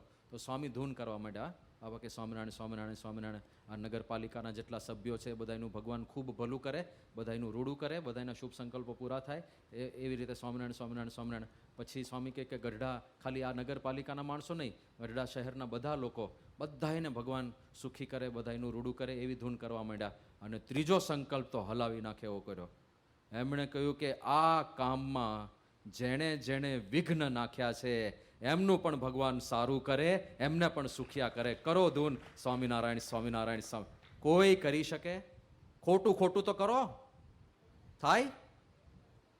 તમારી બાજુમાં જેની દુકાન હોય ને તમારા કરતાં સારી ચાલતી હોય અને તમને ઈર્ષા થતી હોય ને એના માટે પ્રાર્થના કરો કે એની દુકાન જેટલી ચાલે છે એના કરતાં 4 ગણી ચાલતી થઈ જાય. સ્વામિનારાયણ સ્વામિનારાયણ કરી શકાય? અરે ભૂલમાં પ્રાર્થના કરી હાચી થઈ જાય તો કોઈ ના કરી શક્યા. આવો દંભ પણ કોઈ ના કરી શકે. આટલું શુદ્ધ અંતઃકરણ આપણે આપણા ગુરુનું જોયું છે અને એ જ શુદ્ધ અંતઃકરણ આપણે મહંત સ્વામી મહારાજમાં અત્યારે જોઈ રહ્યા છીએ. બધાના પ્રત્યે શુભ સંકલ્પ કરે. સવારે વહેલા ઉઠીને બાપા 4 વાગે ઉઠી જાય. પછી કરે છે શું? તો જ્યારે મુદ્રા કરતા હોય છે, ધ્યાન કરતા હોય છે, ત્યારે આખી દુનિયાના એક એક દેશને યાદ કરીને એ દેશના વાસીઓનું ભલું થાય, કલ્યાણ થાય, બધા સુખી થાય એવી પ્રાર્થના કરે છે. હવે શ્રદ્ધા વગર આ થાય? આ ક્રિયા આપણા માટે પ્રાર્થના ઘણીવાર નથી કરી શકતા કે પ્રાર્થના વસ્તુમાં શ્રદ્ધા ઘણીવાર ઉડી ગઈ હોય છે. અને આ તો બધા એક એક દેશને યાદ કરીને બધાના ભલા માટે પ્રાર્થના કરવી. અને ઘણીવાર આપણને આપણું જ્ઞાન નડે. દાખલા તરીકે આ કર્મનો સિદ્ધાંત ને આ બધું આપણને ખબર હોય ને, પછી આપણે કોઈ દેશ માટે પ્રાર્થના જ ના કરી શકીએ. એમને બધા કર્મ ભોગવશે, પ્રાર્થના શું કરવાની? ખબર ભોગવવા દે કર્મ. આવું થાય. આપણું જ જ્ઞાન આપણને અમુક આધ્યાત્મિક પ્રવૃત્તિ કરતા રોકે. એમને કશું નડતું જ નથી. એ એટલા આમ પોઝિટિવ છે કે કોઈ નકારાત્મકતા સ્પર્શી શકતી નથી. તો આવા જે સંત હોય એ આપણને કહે છે, જો આ આખું જે તત્વજ્ઞાન ને નિષ્ઠાની વાતો છે ને, ઉપાસનાની વાતો, એ બુદ્ધિથી નથી સમજવાની હોતી, એ શ્રદ્ધાથી સમજવાની હોય છે. અને શ્રદ્ધા કોનામાં રાખવાની હોય છે? સાચા સંત મળી ગયા પછી એમણે કહ્યું એટલે પથ્થરની લકીર. એમાં પછી મિનમેખ ફેરફાર નહીં. આંબો તે આંબો અને લીમડો તે લીમડો. એવો એક દ્રઢ નિષ્ઠા આપણા અંતરમાં બેસી જાય તો ઉપાસના બરાબર સમજાઈ જાય. તો ઉપાસનાની આ બધી વાતો છે કે બ્રહ્મરૂપ થઈને પરબ્રહ્મની ભક્તિ કરવી, શુદ્ધ થઈને ભગવાનને અર્પણ થવું. આ કોમન છે. આ સંપ્રદાય કોઈ પણ લઈ લો, વૈષ્ણવ સંપ્રદાય કોઈ પણ ઉપાડો, શુદ્ધ થઈને ભગવાનને સમર્પિત થવું. કૃષ્ણની આરાધના કરો છો તો રાધા જેવા શુદ્ધ થઈને કૃષ્ણના ચરણોમાં સમર્પિત થાવ. રામચંદ્રજીની આરાધના કરો છો તો સીતાજી જેવા શુદ્ધ થઈને, નિર્દોષ થઈને રામચંદ્રજીની આરાધના કરો. અને બધે આ વાત આવશે. રામચંદ્રજી ભગવાને પોતે કહેલું છે કે નિર્મલ મન જન સો મોહી પાવા, મોહી કપટ છલ છિદ્રન ભાવા. મને કેવો વ્યક્તિ ગમે છે? નિર્મલ મન જન સો મોહી પાવા. અને કપટ, છળ, છિદ્રવાળા લોકો મને ગમતા નથી. તો શું આનો અર્થ થયો? નિર્મલ જન એટલે બ્રહ્મરૂપ. જે બ્રહ્મરૂપ થાય એ જ પરબ્રહ્મને પામે. પૂરું થઈ ગયું. સિદ્ધાંતો એ જ રહેવાનો. કોઈ પણ જગ્યાએ જાઓ સિદ્ધાંતો એ જ રહેશે.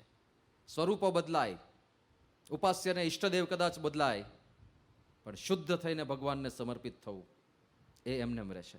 અને શુદ્ધ કોણ કરી શકે? ગુણાતીત ગુરુ. જે પોતે શુદ્ધ હોય એ બીજાને શુદ્ધ કરે. દાખલા તરીકે કોઈક અત્યારે વરસાદમાં પલળીને આખો ગારો ગારો થઈને આવે અને એ આવે કે જ્ઞાનનયન સ્વામીના ખભે માખી બેઠી છે, ચાલો ઉડાડી આવું. એ માખી ઉડાડવા હોય તો બીજું શું લપેડતો જાય? પોતે શુદ્ધ નથી તો એ અશુદ્ધ માણસો બીજાને અશુદ્ધ જ કરે. એટલે જ આખો સંગ કુસંગનો વિવેક આમાં કયો છે ને કે કોનો સંગ કરવો ને કોનો ના કરવો. એ એના માટે છે કે સારું અશુદ્ધમાં ઘૂસી ગયા તો એ આપણને એનો જ રંગ લગાડશે. એટલે સંગમાં બહુ ધ્યાન રાખવાનું છે. એ આજ્ઞાનો ભાગ આવે છે.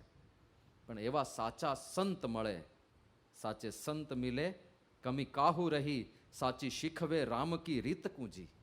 એવા સાચા સંત મળ્યા છે આપણને, બહુ મોટા ભાગ્યની વાત છે. તો ઉપાસના આપણા મનમાં સ્પષ્ટ થાય અને એ ઉપાસના આપણા જીવનમાં જ્યારે જ્યારે પ્રશ્નો આવે ત્યારે યાદ આવવી જોઈએ કે સર્વ કરતા હર્તા કોણ છે? મારા ઈષ્ટદેવ ભગવાન શ્રી સ્વામિનારાયણ છે. એમની મરજી વગર મારા જીવનમાં કોઈ ઘટના બને નહીં. એટલે જો આપણને એવું લાગે કે દુઃખી કર્યા છે મને, તો એ કરનાર આપણા ઈષ્ટદેવ છે, અને આપણને દુઃખ જેવું લાગે છે પણ એ આપણને સુખી જ કર્યા છે. એ શ્રદ્ધા આપણી રહેવી જોઈએ. હા, કારણ કે આપણે સર્વજ્ઞ નથી. સર્વજ્ઞ એ છે જેને ખબર ન હોય કે ટ્રીટમેન્ટ કેવી રીતે થાય. એવો કોઈ વ્યક્તિ હોય અને એને કંઈ ખબર જ નથી, દુનિયામાં નવો છે સાવ, મેડિકલ ફિલ્ડ શું છે, મેડિકલ સાયન્સ શું છે, કાંઈ જ ખબર ના હોય. એણે જોયું કે કોઈક વ્યક્તિને ગાંઠ થઈ છે હાથમાં મોટી, અને પીડાય છે ને રીબાય છે, અને એણે જોયું કે એક માણસ ગળામાં કંઈક સ્ટેથોસ્કોપ જેવું ભરાઈને આવ્યો, હાથમાં સ્કાલ્પેલ લઈને આવ્યો છે, અને પેલી ગાંઠની બાજુમાં ચીરો મૂકે છે. તો અજ્ઞાની માણસ શું કહે છે? એલા ભાન પડે છે? એક તો એને દુખે છે ને તું પાછો ચીરો મૂકે છે? તો પેલો ડોક્ટર કહેશે કે ભાઈ આ ચીરો એટલા માટે મૂક્યો જેથી પેલી ગાંઠની વેદનાથી મુક્તિ થાય. એક મોટી વેદનાથી મુક્તિ થાય એટલા માટે બીજી નાની વેદના આપવામાં આવે છે. તો જ્યારે આપણા જીવનમાં દુઃખ આવે ત્યારે આ સિદ્ધાંત યાદ રહેવો જોઈએ કે કોઈક મોટી વેદનાથી મુક્તિ કરવા માટે આ નાની વેદના મહારાજે આપણને આપી છે. ભગવાન આપણા ઈષ્ટદેવ કરતા હરતા છે, એ સારું જ કરે છે. આપણને સમજાય નહીં એ વાત જુદી છે, પણ આપણા હિત માટે બધું કરતા હોય. ઘણીવાર એક ભક્ત તરીકે આવું થતું હોય છે આપણને કે કેમ આ હારું આપણે ભક્તિ કરીએ છીએ, આપણે મંદિરે આટલો સમય કાઢીએ છીએ, પ્રદક્ષિણાઓ કરીએ છીએ, પૂજા કરીએ છીએ, લોકો આપણને ચિત્ર વિચિત્ર નામથી બોલાવે છતાંય તિલક ચાંદલો કરીને ફરીએ છીએ, અને દુઃખ તો મટતા જ નથી. તે દુઃખ એક તો પ્રારબ્ધમના હોઈ શકે, જે શોળીના દુઃખ કાંટે ટાળે છે, કાં તો પછી આપણી કસોટી માટેના હોઈ શકે, કાં તો આપણને શુદ્ધ કરવા માટેના હોઈ શકે. જન્મો જન્મથી જે બધું કર્યું છે તો એ શુદ્ધિકરણ તો કરવું પડશે ને વહેલું મોડું. તો શુદ્ધ કરવા માટે, શુદ્ધ કંચન જેવા કરવા માટે, આપણને તાવવા માટે, સોનાને તપાવવું પડે શુદ્ધિકરણ કરવા માટે, અંદરની અશુદ્ધિ કાઢવા માટે આપણને તપાવી રહ્યા છે. આ બધી સમજણ કામ લાગવાની છે, અને આ બધા પ્રસંગો પણ બનેલા છે. દાદા ખાચરના દરબારમાં ત્યાં આગળ પાંચુબાના ઓરડા છે, કદાચ કોઈ ગયું હોય ને સાંભળ્યું હોય તો. એ પાંચુબા જે હતા ને, એમને ત્યાં એક નાની દીકરીનો જન્મ થયો હતો. એમનું નામ પાડ્યું હતું હીરુબા. હીરુબા 5 વર્ષના હતા, અને એટલા નાના બાળકી અને દરબારગઢમાં રમતા હોય તો બધાયના લાડલા હતા. પણ એક દિવસ એવું બન્યું કે આ 5 વર્ષની હીરુબા જે બધાયની લાડકી હતી, જે બધાયને ખૂબ જ વાલી લાગતી હતી, એ બાળકીનું અકાળે મૃત્યુ થઈ ગયું. હવે શ્રીજી મહારાજ ગઢડામાં વિરાજમાન છે, દાદા ખાચરના દરબારમાં સાક્ષાત પરમાત્મા ઉપસ્થિત છે, અને આવી રીતે એક બાળકીનું અપમૃત્યુ. બધા ખૂબ શોકમગ્ન થઈ ગયા, અને દરબારો વિશેષ શોક પાળે, એટલે કાંઈ સારું જમવાનું ના બને.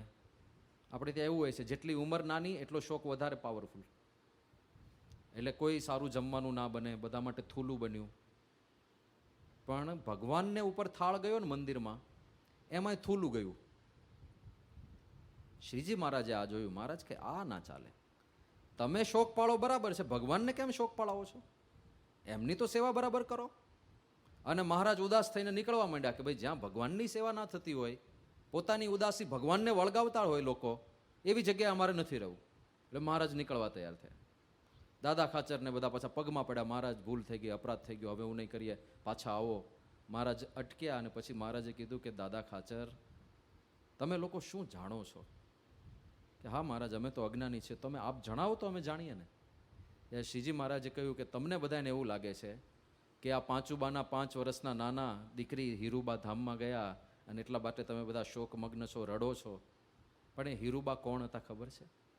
કે ના મહારાજ, તો કે આ હરજી ઠક્કર અને લાધા ઠક્કર જે છે, મહારાજના કારભારી હતા, બે ગઢડા મંદિરના, હરજી ઠક્કર અને લાધા ઠક્કર. આમ મૂળ લોહાણા, પણ જ્યારે મુસલમાનોનું શાસન હતું દેશમાં, ત્યારે ઘણા બધા એને પરાણે કન્વર્ટ કર્યા હતા. એમાં આ લોકો ખોજા મુસ્લિમ બન્યા પછી લોહાણામાંથી. તો આમ અટક ઠક્કર, સરનેમ ઠક્કર, પણ આમ ખોજા મુસલમાન. પણ પાછા મહારાજનો સત્સંગ થયો એટલે પાછા સત્સંગી થઈ ગયા. કે આ હરજી ઠક્કર અને લાઢા ઠક્કરના માતૃશ્રી હતા જાનબાઈ. અને એ જાનબાઈ જે હતા એમનો સંકલ્પ હતો કે મારે મારા હાથે ભગવાન સ્વામિનારાયણને જમાડવા છે. અમને જમાડવાનો એમનો સંકલ્પ હતો. પણ જાતે મુસલમાન હતા અને એને લીધે ત્યારે ધર્મ અને જ્ઞાતિનું બહુ હતું સ્ટોન્ચ, એકદમ અસહિષ્ણુતા હતી સમાજમાં. તો કે પોતે મુસલમાન હોવાથી પોતાનો જે આ સંકલ્પ હતો કે મારે શ્રીજી મહારાજને મારા હાથે જમાડવા છે, એ સંકલ્પ કોઈને કહી જ ના શક્યા, શરમ ના માર્યા, પ્રેશરને લીધે. તો મનમાં ને મનમાં એ સંકલ્પ એમનો રહી ગયો અને એમનો સમય થઈ ગયો એટલે એમણે દેહ છોડી દીધો. બીજી કોઈ વાસના એમને હતી નહીં, બીજી કોઈ ઈચ્છા એમને હતી નહીં. એ શુદ્ધ થઈ ગયા હતા. ખાલી એક સંકલ્પ અધૂરો હતો કે મારે ભગવાનને મારા હાથે જમાડવા છે. એ જ જાનબાઈ આ પાંચુબાના દીકરી હીરુબા તરીકે આવ્યા હતા. થોડા દિવસો પહેલા અમને એમના હાથે કોળિયા મોઢામાં મૂકીને જમાડ્યા. હવે એમને દેહ રાખવાનો કોઈ અર્થ નહોતો એટલે અમે એમને ઊંચકીને અક્ષરધામમાં મૂકી દીધા છે. એમાં રડવાનું શું હોય? તો આપણું ચિત્ર આટલું જ છે, આપણને આટલું જ દેખાય છે. ભગવાનની ફ્રેમ આટલી મોટી છે, આપણને આગળ પાછળનું કશું દેખાતું નથી. આપણને ખાલી આટલું જ દેખાય કે મારે ત્યાં એક બાળકનો જન્મ થયો, એ બાળક બહુ વાલું હતું અમને અને નાનપણમાં એ મૃત્યુ પામ્યું. હે ભગવાન, અમારી સાથે આવો અન્યાય કેમ કર્યો?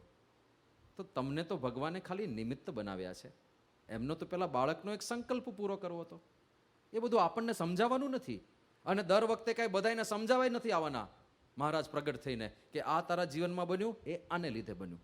તું પરીક્ષામાં નાપાસ થયો, એ આને લીધે નાપાસ થયો. એ બધે સમજાવવા નથી આવવાના. પણ આપણે આશ્રિત છીએ, આપણે એમના શરણાગત છીએ, તો સમજી લેવાનું કે કોઈ ઘટના એમની મરજી વગર બને નહીં અને એમની મરજીથી બનેલી ઘટના આપણું ક્યારેય અહિત કરે નહીં. આ સિદ્ધાંત પકડીને ચાલવું પડે. જે બને તે આપણા સારા માટે જ બને છે. આ 100% વિશ્વાસ રાખીને ચાલીએ તો આ સર્વ કરતા હર્તાનો સિદ્ધાંત છે, આપણને શાંતિ આપશે. મહંત સાંઈ મહારાજ આ સિદ્ધાંતને કઈ જગ્યાએ વાપરવાની વાત કરી છે સત્સંગ દીક્ષામાં? આત્મઘાત ન કરવો, ક્યારેય આત્મહત્યા ન કરવી, અને કેવી રીતે ના કરવી એ બધી વાત કરી છે. કે ગમે તેટલી મૂંઝવણ આવે તો પણ ક્યારેય પણ આત્મહત્યા કરવાની નથી. આત્મઘાતોપી હિંસેવ ન કાર્યોતઃ કદાચન. આત્મઘાત પણ એક પ્રકારની હિંસા જ છે, એ ક્યારેય કરવો ન. પતનગલ બંધાદ્યેશ વિષભક્ષાદિ વિસ્તથા. હવે રીત બતાવી કેવી રીતે ન કરવો. કૂવામાં પડીને ના કરવો, ગળે ફાંસો બાંધીને ના કરવો, વિષપાન કરીને પણ ના કરવો, અને આવી રીતે કોઈ રીતે આત્મઘાત ના કરવો. પછી કહે છે દુઃખ લજ્જા ભય ક્રોધ રોગાદ્યાપત્તિ કારણાત ધર્માર્થમપી કશ્ચિદ્ધિ હન્યાન્નસ્વમ નવા પરમ. કારણ આપ્યા કયા કારણથી આત્મહત્યાઓ થતી હોય છે. પહેલું, દુઃખ આવે ત્યારે આત્મહત્યાઓ થાય. ગમે તેવું દુઃખ આપે, એ દુઃખના આપનાર આપણા ઈષ્ટદેવ છે અને આપણું સારું કરે છે. સમજી રાખજો. આપણને કંઈક દુખાવો થયો હોય અને ડૉક્ટર જઈને એમ કે ચાલો ઇન્જેક્શન મારી દઈએ. તાવ આવતો હોય અને ઇન્જેક્શન મારી દે. કારણ એક તો તાવ તો આવે જ છે, એમાં તમે 100 ઘૂસેડો છો, પણ તોય આપણે સામેથી જઈએ છીએ ને, અને માનસિક તૈયારી કરીને જઈએ. આવા દો, બીજી બાજુ જોઈ જાય કદાચ ગમે તે થાય, પણ એ સહન કરી લઈએ ને આપણે, કારણ કે ખબર છે કે આનાથી તાવ મટવાનો છે. બસ આ 100 સમજવાની. દુઃખ આવે આપણા જીવનમાં તો સમજવાનું કે એક ઇન્જેક્શન માર્યું મહારાજે, બીજું દુઃખ આવે તો બીજું ઇન્જેક્શન, ત્રીજું દુઃખ આવે તો ત્રીજું ઇન્જેક્શન ખાઈ લેવાના.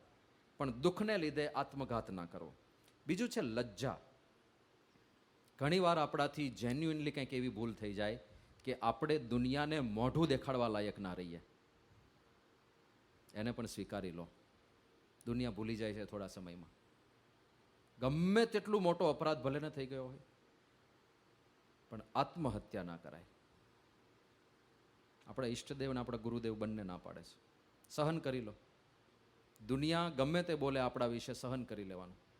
ભલે મોઢું દેખાડવાને લાયક ના રહ્યા હોય, ભલે ગમે તેટલી મોટી ભૂલ આપણાથી થઈ ગઈ હોય, પણ ક્યારેય એની લજ્જાથી આત્મઘાતનો વિચાર ના કરાય. પછી કોઈનો ભય લાગતો હોય, મારું બહુ મોટું દેવું થઈ ગયું છે ને ધમકી આપ્યા કરે છે, ભલે ધમકી આપે પણ આત્મઘાત નહીં કરવાનો. જે કરવું હોય તે કરે, આપણે પ્રાર્થના કરતા રહેવાનું, પણ આત્મઘાત નહીં કરવાનો. અને ક્રોધ આવી જાય ક્યારેક, ઘણીવાર ક્રોધમાં કંઈક ખબર ના રહે શું કરી બેસે. પતિ પત્નીમાં જે થતું હોય છે ને, હમણાં તો બધું ઓછું થઈ ગયું છે, મોબાઈલ એક સહારો પૂરો પાડે છે. અરે એવું થઈ ગયું.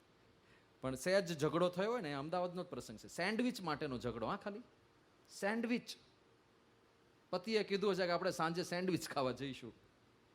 સાંજે પત્ની તૈયાર થઈને બેઠા હતા બની ઠનીને, આજે સેન્ડવિચ ખાવા જવાનું.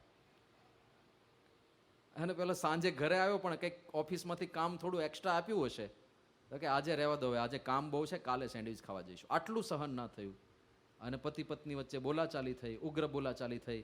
પત્ની બેડરૂમમાં ગયા, પંખા ઉપર દુપટ્ટો લટકાઈને સ્વાહા. આટલી વાતમાં ખાલી. પણ ક્રોધ આવે ત્યારે પણ એનાથી પણ આત્મહત્યા ન કરવી.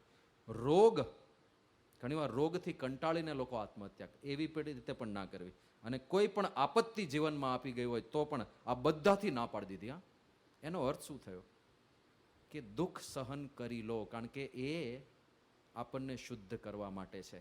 તમે આ જન્મે એ દુઃખથી ભાગી જશો તો આવતા જન્મે જે નસીબમાં લખ્યું છે ભોગવવાનું તો છે જ પાછું. એ કોઈ ના કોઈ સ્વરૂપે ભોગવવાનું છે, તો અત્યારે ભોગવી લો ને.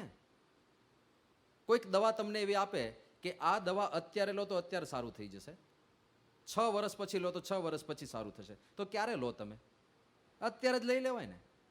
તો હવે આ જન્મ ચાલુ જ છે, એમાં કંઈક મહાદુઃખ આવી પડ્યું તો જીવન પૂરું કરવાની ક્યારેય વાત નથી. અને જ્યારે આવું બને ત્યારે શું કરવું?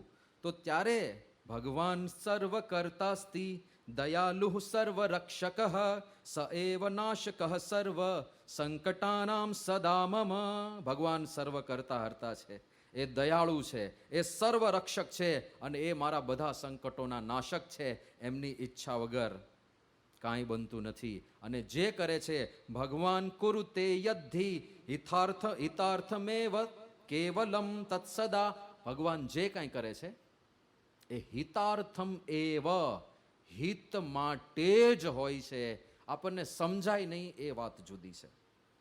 અને પ્રારબ્ધમ મે તદિચ્છેવ સ એવ તારકો મમ.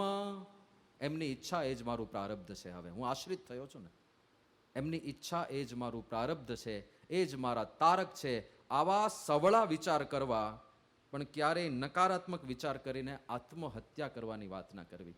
આવું સ્પષ્ટપણે શ્રીજી મહારાજનો આપણને આદેશ છે. જેમ રાખે તેમ રહીએ ઔધવજી, પ્રભુ જેમ રાખે તેમ રહીએ. આ ભક્તનું લક્ષણ છે. આ શાસ્ત્રીજી મહારાજના વખતમાં પેલા દાડમાં માળા નારણજી મહારાજ હતા ને, એને થોડી જ્યોતિષ વિદ્યા આવડતી હતી. તો એકવાર એક હરિભક્તનો હાથ એમણે જોયો, નામ નથી આપતો હું, પણ એમનો હાથ એમણે જોયો. અને એમની રેખાઓ જોઈને પેલા નારાયણજી મહારાજ અભિભૂત થઈ ગયા કે તમારી હસ્તરેખાઓમાં એટલી બધી સમૃદ્ધિ લખી છે કે તમે એરપોર્ટથી એરપોર્ટ જ ફરો, પરદેશમાં જ આટા મારતા રહો, એવું તમારું પ્રારબ્ધ છે. કે તમે તો ઠનઠન ગોપાલ છો, શર્ટ ફાટેલો પહેર્યો છે. કે તમારી હસ્તરેખાઓ અને તમારું વાસ્તવિક જીવન મેચ નથી થતું. આવું તો ના હોઈ શકે. આ હસ્તરેખાઓ આટલી ખોટી ના હોઈ શકે. કદાચ 5-10% ફેરફાર થાય, પણ તમે તો ધોમધોમ સાહેબી લખી છે, તમે તો હાવ ફટીચરની જેમ આટા મારો. એટલે પછી નારાયણજી મહારાજે શાસ્ત્રીજી મહારાજને વાત કરી કે સ્વામી, આમનો હાથ મેં જોયો, એમના પ્રારબ્ધમાં તો બહુ ધન, બહુ સમૃદ્ધિ લખી છે, એ તો બહુ ગરીબ છે. શાસ્ત્રીજી મહારાજ કે અમે જ એને એવો રાખ્યો છે. આ જોજો, એક દયાળુ ગુરુ. હવે આપણને ક્રૂરતા લાગે, એમના માટે દયા છે. કેમ? પછી શાસ્ત્રી મહારાજ કારણ આપે છે. સ્પષ્ટ વક્તા હતા ને, સ્પષ્ટ વક્તા શાસ્ત્રીજી મહારાજ એ કે જો એના નસીબમાં છે એટલી સંપત્તિ એને આપીએ તો વિલાયત જઈને રાંડો નચાવે એવો થાય. એની પ્રકૃતિ એ છે, એટલા માટે અમે એને સંપત્તિ નથી આપતા. હવે આ દયા કહેવાય? આને તમે દયા ગણો ને કે ક્રૂરતા કહેવાય? આ દયા છે. આપણો મોક્ષ થાય, આપણી મુક્તિ થાય, આપણે સત્સંગમાં ટકી રહીએ, એના માટે થઈને. નહીં તો વિકારી જીવન થઈ જાય, રંગીલું જીવન, તો એવા તો કેટલા લોકો રંગીન રંગીન જીવનમાં જીવન પૂરા કરી નાખે છે. અને છેવટે ચેઝિંગ આફ્ટર વિન્ડ, કશું હાથમાં આવતું નથી. હવામાં બાચકા આવા શબ્દો બોલીને જીવન પૂરા કરવા પડે. એના બદલે આપણા ગુરુ આપણું આટલું ધ્યાન રાખે છે કે આપણે મોક્ષ માર્ગથી લપસી ના પડીએ. લૌકિક તો થાય ના થાય, લૌકિકો વ્યવહારસ્તુ દેહ નિર્વાહ હેતુ કહ. ફરીને એ બધું તો આવવાનું જ છે. આ પ્રૌઢતા આપણે ડેવલપ કરવાની છે. અને એના માટે આ શાસ્ત્રમાં બાપાએ આજ્ઞા કરી છે, રોજ 5 શ્લોક વાંચવા. આ આજ્ઞા છે. પૂજા પછી રોજ આના 5 શ્લોક વાંચવાના હોય છે. તો જો ના હોય તો પધરામણી કરાવજો. મહંત સાહેબ આજે કીધું, આ ગ્રંથ જેના ઘરે પહોંચી ગયો, સમજી લઉં છું કે મારી પધરામણી થઈ ગઈ. એટલે કોઈને ક્યાં પધરામણી બાકી હોય તો બુક સ્ટોલ ચાલુ જ હશે અહીંયા કદાચ, છે ને? હા, એટલે આ લઈ લેજો સત્સંગ દીક્ષા. અને બધાની વ્યક્તિગત હોવી જોઈએ, જેટલી પૂજા એટલી સત્સંગ દીક્ષા. પછી ઘરમાં એક કોમન રાખે કે બધા આ જ વાંચી લે, એવું નહીં કરતા. આ 15 રૂપિયાની આવે છે, એટલે 1.35 માવો જેટલાનો આવે ને એટલે એટલું જ છે આની કિંમત. આમ અમૂલ્ય કિંમત છે, પણ આ તો આજે આ ફિઝિકલ કોપી છે એની વાત કરું છું. જ્ઞાન તો અંદર અમૂલ્ય ભરેલું છે. તો આ બધી વાત ઉપાસના અને ઉપાસનાના સિદ્ધાંતો આપણે જીવનમાં કેવી રીતે મદદરૂપ થાય છે એ બધી કરી. પણ હવે આપણે સ્વિચ ઓવર થઈએ આજ્ઞા ઉપર. કારણ કે હમણાં એમણે કહ્યું ને કે આ ગ્રંથમાં શું છે? આજ્ઞોપાસન પદ્ધતિ. અમારા આશ્રિત માટે આજ્ઞા અને ઉપાસનાની પદ્ધતિ આ શાસ્ત્રમાં નિરૂપિત કરેલી છે. તો ઉપાસના તો આપણે સમજ્યા કે પરબ્રહ્મ પુરુષોત્તમ ભગવાન આપણા ઈષ્ટદેવ છે. અક્ષર બ્રહ્મ એ ઉત્તમ ભક્ત છે, અને એ જ અક્ષર બ્રહ્મ આપણને ગુરુ રૂપે મળ્યા છે. પણ હવે આવે છે આજ્ઞા. એ ભગવાન અને સંતની આજ્ઞા પાળીએ તો આપણું મોક્ષ થાય. અને આજ્ઞામાં શું હોય છે? આજ્ઞાના હેતુ શું હોય છે? આપણી શુદ્ધિ. એના માટે જ બધી આજ્ઞાઓ છે, યાદ રાખજો. જેમ હમણાં આપણે જોયું રામાયણનું કે નિર્મલ જન મન સો મોહી પાવા. નિર્મલ મન જન સો મોહી પાવા, મોહી કપટલ છલ છિદ્ર ન ભાવા. પરમાત્માને કપટ, છળ, છિદ્ર, દોષો, વિકારો કશું ગમતું નથી. અને જેને ગમતું ના હોય એ તો, દાખલા તરીકે તમને દુર્ગંધ ગમતી ના હોય તો તમે દુર્ગંધથી દૂર ભાગો ને. તો એમને નિર્મલ માણસો જ ગમે છે. એટલે દુષ્ટ માણસો, દોષયુક્ત માણસોથી ભગવાન દૂર ભાગે. તો દૂર ભાગે તો એમની સુધી પહોંચવું કેવી રીતે? કોણ ચોખ્ખા કરે આપણને? એ વચ્ચે ગુરુ સેતુ બને છે. એટલા માટે યહ સેતુ રીજાનામ એવું કીધું કઠોપનિષદ. અક્ષર બ્રહ્મ ગુરુ માટે શું ઉપમા આપી? યહ સેતુ રીજાનામ અક્ષરમ બ્રહ્મ યત્પરમ અભયમ તિતીર્ષતામ પારમ નાચિકેતમ શકે મહી. કેવા જે સાચા અક્ષર બ્રહ્મ ગુરુ છે એ બ્રિજ બને છે આપણી અને ભગવાન વચ્ચે. વચ્ચે માયારૂપી ખાઈ છે અને એ બ્રિજ બની જાય છે. એ બ્રિજ બનીને આપણને શુદ્ધ કરે છે. એ આપણને નિર્મળ મનવાળા બનાવે છે. એ એમનું કામ છે. એ અક્ષર બ્રહ્મ ગુરુનું કામ છે. એ ભૂમિકા કેવી છે? માતા જેવી ભૂમિકા છે. પિતાઓને કેવા દીકરા ગમે? તો માતા એને રમાડી એટલે એને નવરાવી ધોવરાવીને બરાબર વાળ ઓળીને માં આંખમાં આંજણ આંજીને અહીંયા કાળું ટપકું મૂકે કે મારા દીકરાને કોઈની નજર ના લાગી જાય. અને એ સરસ મજાનો કુરકુરિયો બનાવીને પછી મોકલે. ડગ ડગ ડગ ચાલતો પપ્પા પાસે જાય અને પપ્પા તેડી લે. હેલો હે મારો દીકરો, ઉછાળે ને ગોર ગોર ફેરવે ને આમ કરે ને ફલાણું કરે ને, અને આમ તેડીને જતા હોય ને જેવું એ પલાળે એટલે જે આમ હોય ને એ આમ થઈ જાય. એ આને લઈ જા, એ આને લઈ જા, લઈ જા, લઈ જા. એટલે જેવું બગડે એટલે તરત જ માતા આવે, પાછો ઉપાડી જાય એને. અને જો માતાની એનું હૃદય કેવું કોમળ બનાવ્યું છે ભગવાને, એને આવું બધું ક્રિયા કરવામાં છોછ ના થાય, એને સંકોચનો અનુભવ ના થાય, એને ચિતરી ના ચડે. એ રાજી થાય બાળકની સેવા કરવામાં. એને પાછો શુદ્ધ કરે, પાછો ચોખ્ખો કરે, બગડેલા કપડાં બધા કાઢી નાખે, નવા કપડાં પહેરાવે અને પાછો ડેગડોગું કરતો મોકલે. એટલે બાપો પાછો આવે. આ હા વાળા ગુરુ કર્યો. જે માતાની ભૂમિકા છે દીકરાને શુદ્ધ કરીને એને વ્યવસ્થિત રાખવાની, બસ એ જ ભૂમિકા એક ગુરુની છે. આપણને બધાને શુદ્ધ કરે, ચોખ્ખા કરે અને ભગવાનના ચરણોમાં સમર્પિત કરે. તુલસીદાસજી જ્યાં આગળ રામાયણનું મંગલાચરણ કરે છે ને, એ જ વસ્તુ હનુમાન ચાલીસામાં પણ લીધેલી છે. ત્યાં ગુરુ માટે શું બોલે છે? શ્રી ગુરુ ચરણ સરોજ રજ નિજ મન મુકુર સુધાર, બરનઉ રઘુબર બિમલ યશ જોદાયક ફલચાર. ત્યાં ઉદાહરણ સરસ આપો. શ્રી ગુરુ ચરણ સરોજ રજ નિજ મન મુકુર સુધાર. મુકુરનો અર્થ થાય છે અરીસો, દર્પણ. પણ અરીસા ઉપર ડાઘ પડી ગયા હોય ને, ડાઘ પડી ગયા હોય તો અશુદ્ધ અરીસો છે, એમાં પ્રતિબિંબ દેખાય નહીં. અને અરીસાને સાફ કરવા માટેનો પાવડર આવે. પહેલાના સમયમાં અરીસા સાફ થતા તો એક એવો એકદમ બારીક પાવડર આવે, એ પાવડરથી ઘસે ને એટલે અરીસો તરત સાફ થઈ જાય.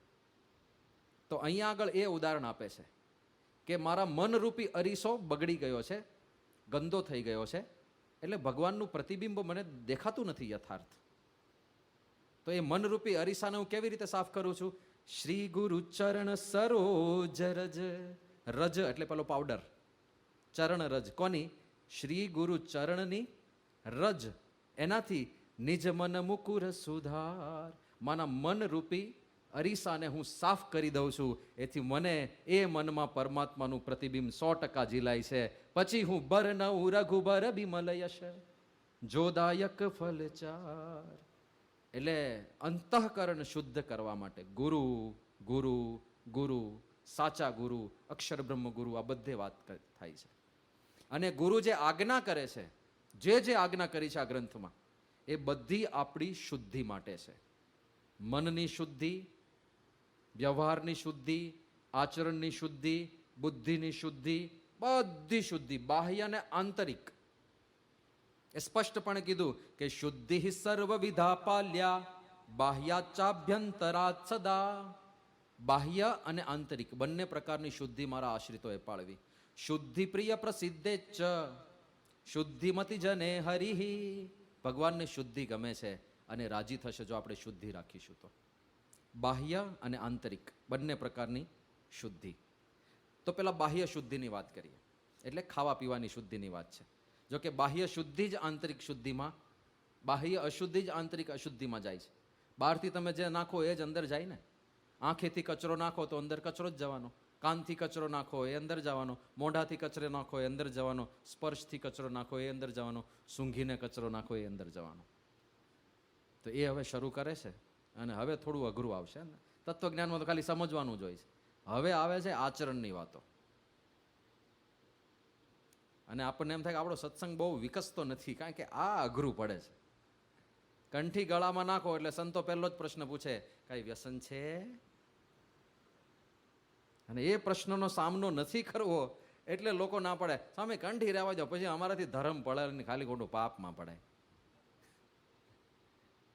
પણ જો સત્સંગ આને લીધે વધતો અટકે છે, છતાંય પોતાના સિદ્ધાંતોમાં ફેરફાર નથી કરતા. કે આપણે વધારી દો, બસ નિયમ બધા મૂકી દો, બસ બધા આવે સત્સંગ કરે, દર્શન કરે, મોજ કરે, છૂટા, કોઈ નિયમ નહીં કહેવાના. તો કેટલો સત્સંગ વધવા માંડે. કારણ કે અત્યારે જેવી કંઠી દેખાડી એટલે લોકોને પ્રશ્ન જ આ થાય કે ના લસણ ડુંગળી કંઠી ના કરી શકે બિચારા. તિલક ચાંદલામાં ઘણી વાર નડે કે આ ચાંદલો કેમ નથી કરતા, ગળામાં કંઠી છે. ઘણા શૂરવીરો કંઠી પહેર લે તોય લસણ ડુંગળી તો ટટકારતા જ હોય પાછા, પણ ચાંદલો ના કરે. એ ચાંદલો કેમ નહીં? એ સામે અમારે ઓફિસમાં પછી લસણ ડુંગળી વાળું ખાવાનું ને તે ચાંદલો હોય તો બી બધા લાભ લે છે કે ચાંદલા કરીને લસણ ખાધા, બહુ મોટા ભગત તમે, એ સહન નથી થતું કે. તો આટલા બધા આપણા જે પરિમાણો ઊંચા છે, માપદંડો બહુ ઊંચા છે, પણ એમાં એ આટલી પણ છૂટછાટ નથી આપતા ક્યારેય. માપદંડો તો ત્યાં જ રહેશે. આપણે પહોંચવું હોય તો એ પ્રમાણે આપણી હાઈટ વધારવાની થાય. એવરેસ્ટ ક્યારેય નીચો ના થાય. કોઈ કેમ કે હું અપંગ છું ને નહીં ચડી શકું, એ એવરેસ્ટ થોડો નીચો થઈ જા. એવરેસ્ટ કે તમારામાં સામર્થ્ય હોય તો અહીંયા આગળ આવો, બાકી હું તો અહીંયા જ રહેવાનો છું. એમ પરિમાણો અને માપદંડો બ્રહ્મરૂપ થવાના ક્યારેય નીચા નહીં થાય. આપણે આ ગુરુનું બળ લઈને એ સાથ આપે છે એ સંગાથ આપે છે, એ માફ કરે છે, એ અંદરથી હિંમત આપે છે, અને કદાચ ભૂલ થાય તો એ ક્ષમા પણ આપે છે. પણ ઊંચાઈ તો આપણે ત્યાં હાંસલ કરવી પડે. એના માટેના આ બધા નિયમો છે. ત્યાંથી શરૂઆત કરે છે, સર્વમ દુર્વ્યસનમ ત્યાજ્યમ સર્વૈ સત્સંગીભિ સદા અનેક રોગ દુઃખાનામ કારણમ વ્યસનમ યતઃ. પહેલું જ કીધું વ્યસનોનો ત્યાગ. અને વ્યસનમાં તમાકુ આવે છે પાછી. ઘણા લોકો તમાકુને વ્યસન નથી માનતા. હા, જામનગરના ગામડામાં આપણે જઈએ ને તો કે કઈ વ્યસન છે? ના ના સ્વામી, કાંઈ વ્યસન કાંઈ નથી. તો પછી આપણે અલગથી પૂછવું પડે કે મસાલો કે ફાકી ખાવ છો? કે હા, એ ખાઈ ક્યારેક ક્યારેક. એને વ્યસનમાં ગણતા જ નથી. એટલે તમાકુને લીધે 13 લાખ લોકો મરે છે દિવસમાં, એટલે વર્ષે ભારતમાં 13 લાખ. હારો, આ કેટલો પ્રચંડ રાક્ષસ છે ખબર જ નથી પડતી આપણને. એટલા સ્લોલી મારે છે. એટલે આ WHO એ ભારત સરકારે આપેલો આંકડો છે. વર્ષે 13 લાખ ભારતમાં ખાલી તમાકુને લીધે મરે છે. અને હવે કમ્પેર કરીએ તો ખબર પડે આતંકવાદની કેટલી બીક લાગે છે બધાને. અત્યારે ખબર પડે કે આપણા મંદિરમાં બે ઘૂસી ગયા છે તો આ સભા.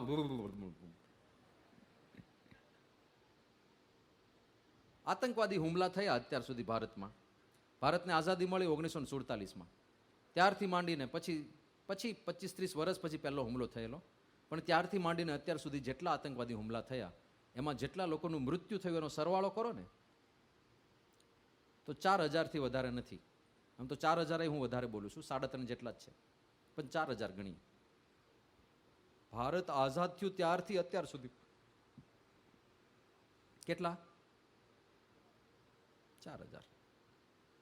તો એ કેટલી બીક લાગે, આતંકવાદી મારી નાખે બાપા, મારી નાખ્યા. અને આ વ્યસન ખાલી તમાકુ દર વર્ષે 13 લાખને મારે છે.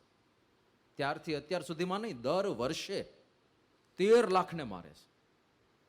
તો હવે દાસ ચડવાય ને તો આતંકવાદી પ્રત્યે જેટલી દાસ છે ને, એક હુમલો થાય ને કેટલી દાસ ચડે છે આપણને, એમાં જેટલી દાસ ચડે છે ને એના કરતા 13 લાખ ગણી દાજ આ વ્યસનની પડીકી જોઈને થવી જોઈએ.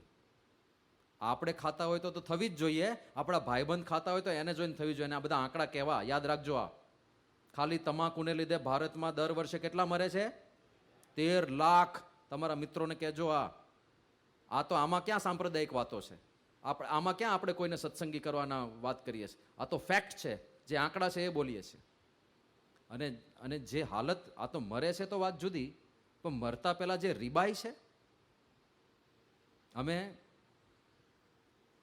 2016માં જે સુરતમાં જન્મ જયંતિ મહોત્સવ 10 દિવસ સુધી ઉજવાયો, એની સેવા અમને સંતોને મળી હતી. એટલે એમાં પ્રદર્શનો બનાવવાના હતા અને એમાં વ્યસન મુક્તિ ઉપર જે શોર્ટ ફિલ્મ બનાવવાની હતી. અમે બધા ડિસ્કશન કરતા હતા. એમાં કોઈકને વિચાર એવો આવ્યો કે આપણે એક શોર્ટ ફિલ્મ તો બનાવીએ, એક સ્ટોરી ઇમોશનલ, જેથી લોકોને વ્યસનો છોડવાની ઈચ્છા થાય. પણ છેલ્લે આપણે 5 મિનિટનો એક એવો સેક્શન મૂકવો છે કે જેમાં ખરેખર જેને કેન્સર થયું હોય ને એવા લોકો ઓન સ્ક્રીન ઇન્ટરવ્યૂમાં બોલે કે ભાઈ સાહેબ વ્યસન નહીં કરતા, અમે હેરાન થઈએ છીએ. તો કે એવા માણસો ક્યાં મળે? કે કેન્સર હોસ્પિટલ. તો અમદાવાદમાં જે કેન્સર હોસ્પિટલ છે ત્યાં કેમેરામેનની ટીમ સાથે યુવકોને સાથે લઈને સંતો બધા ઇન્ટરવ્યૂઝ લેવા માટે ગયા. અને ત્યાં જઈને બધી પરમિશન જે ઓફિશિયલી લેવાની હોય એ બધી લઈ લીધી.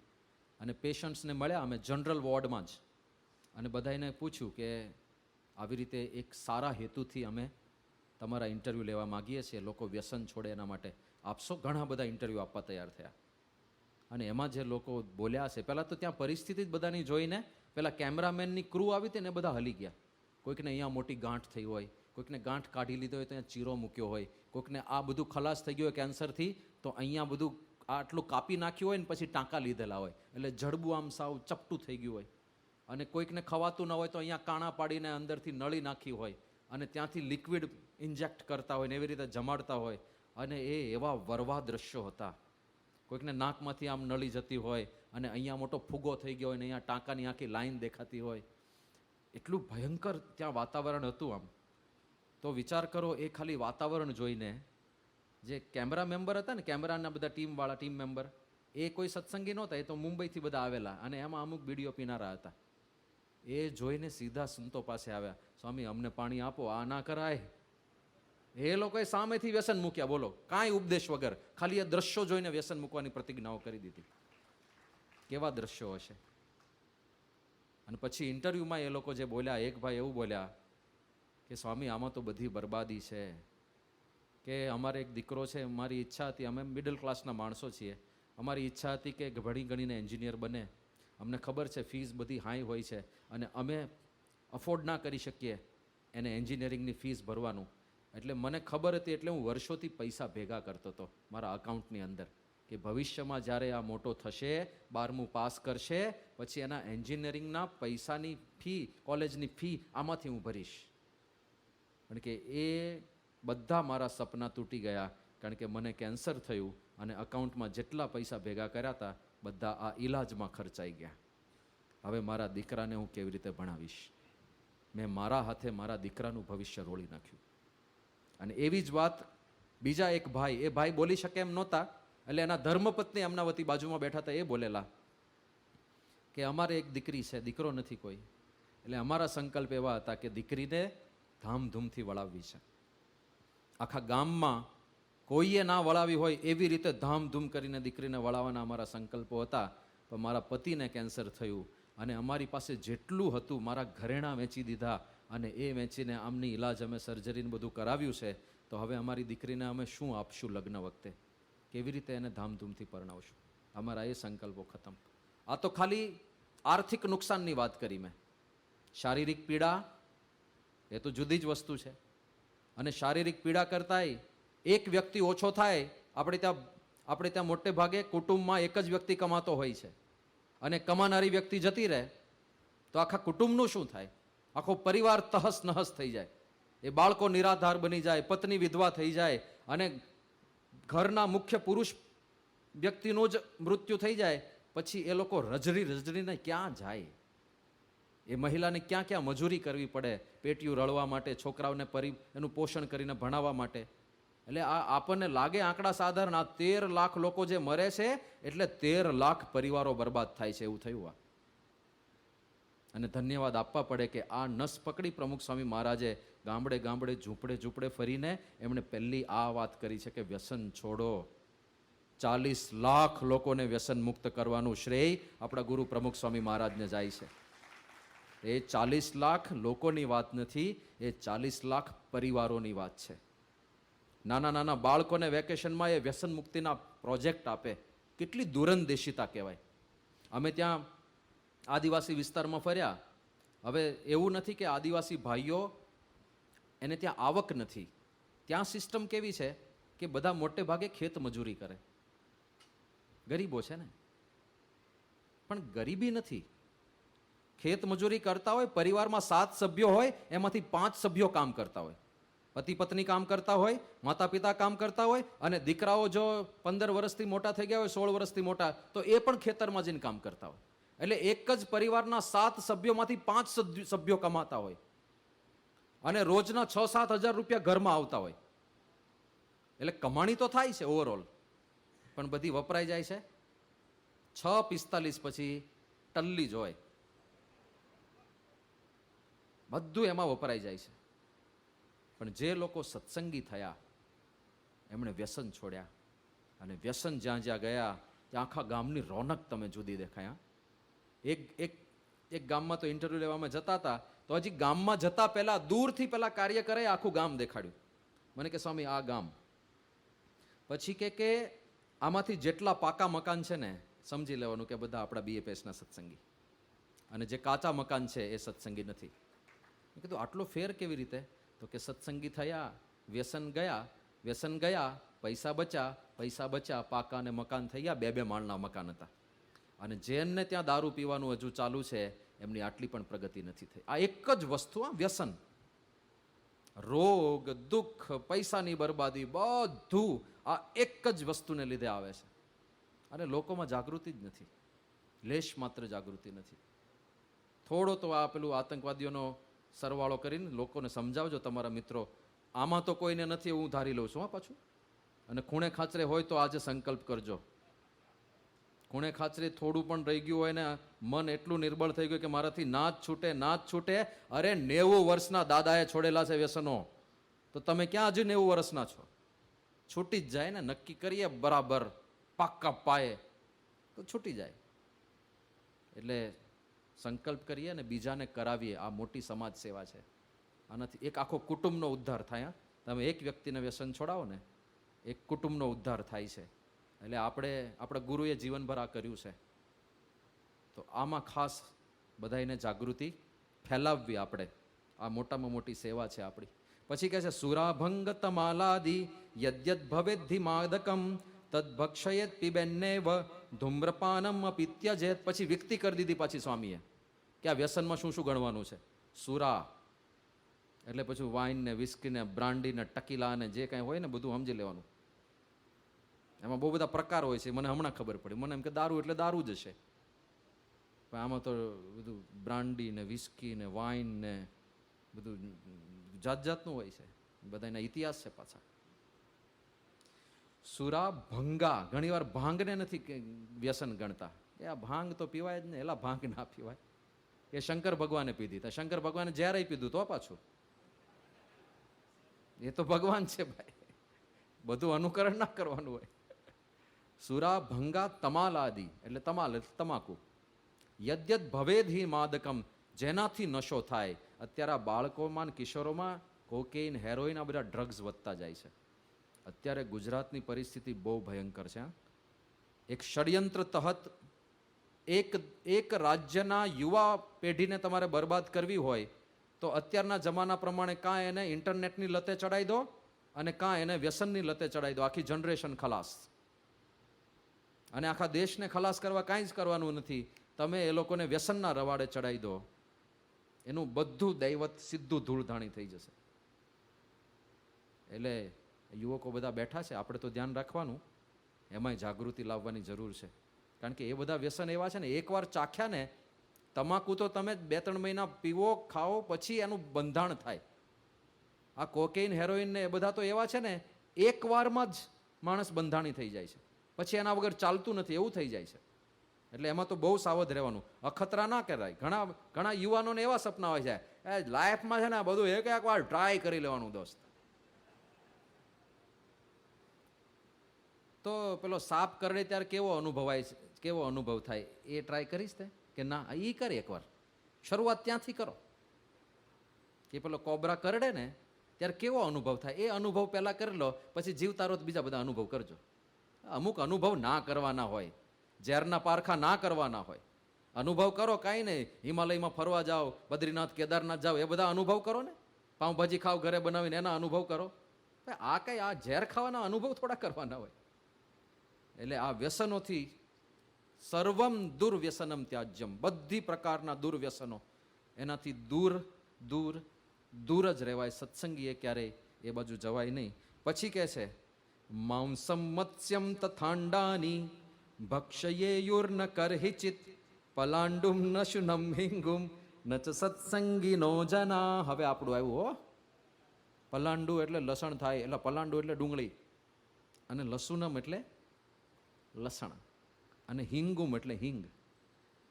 જે વઘારમાં મસ્ત સુગંધો આવે છે ને એ આને લીધે આવે છે.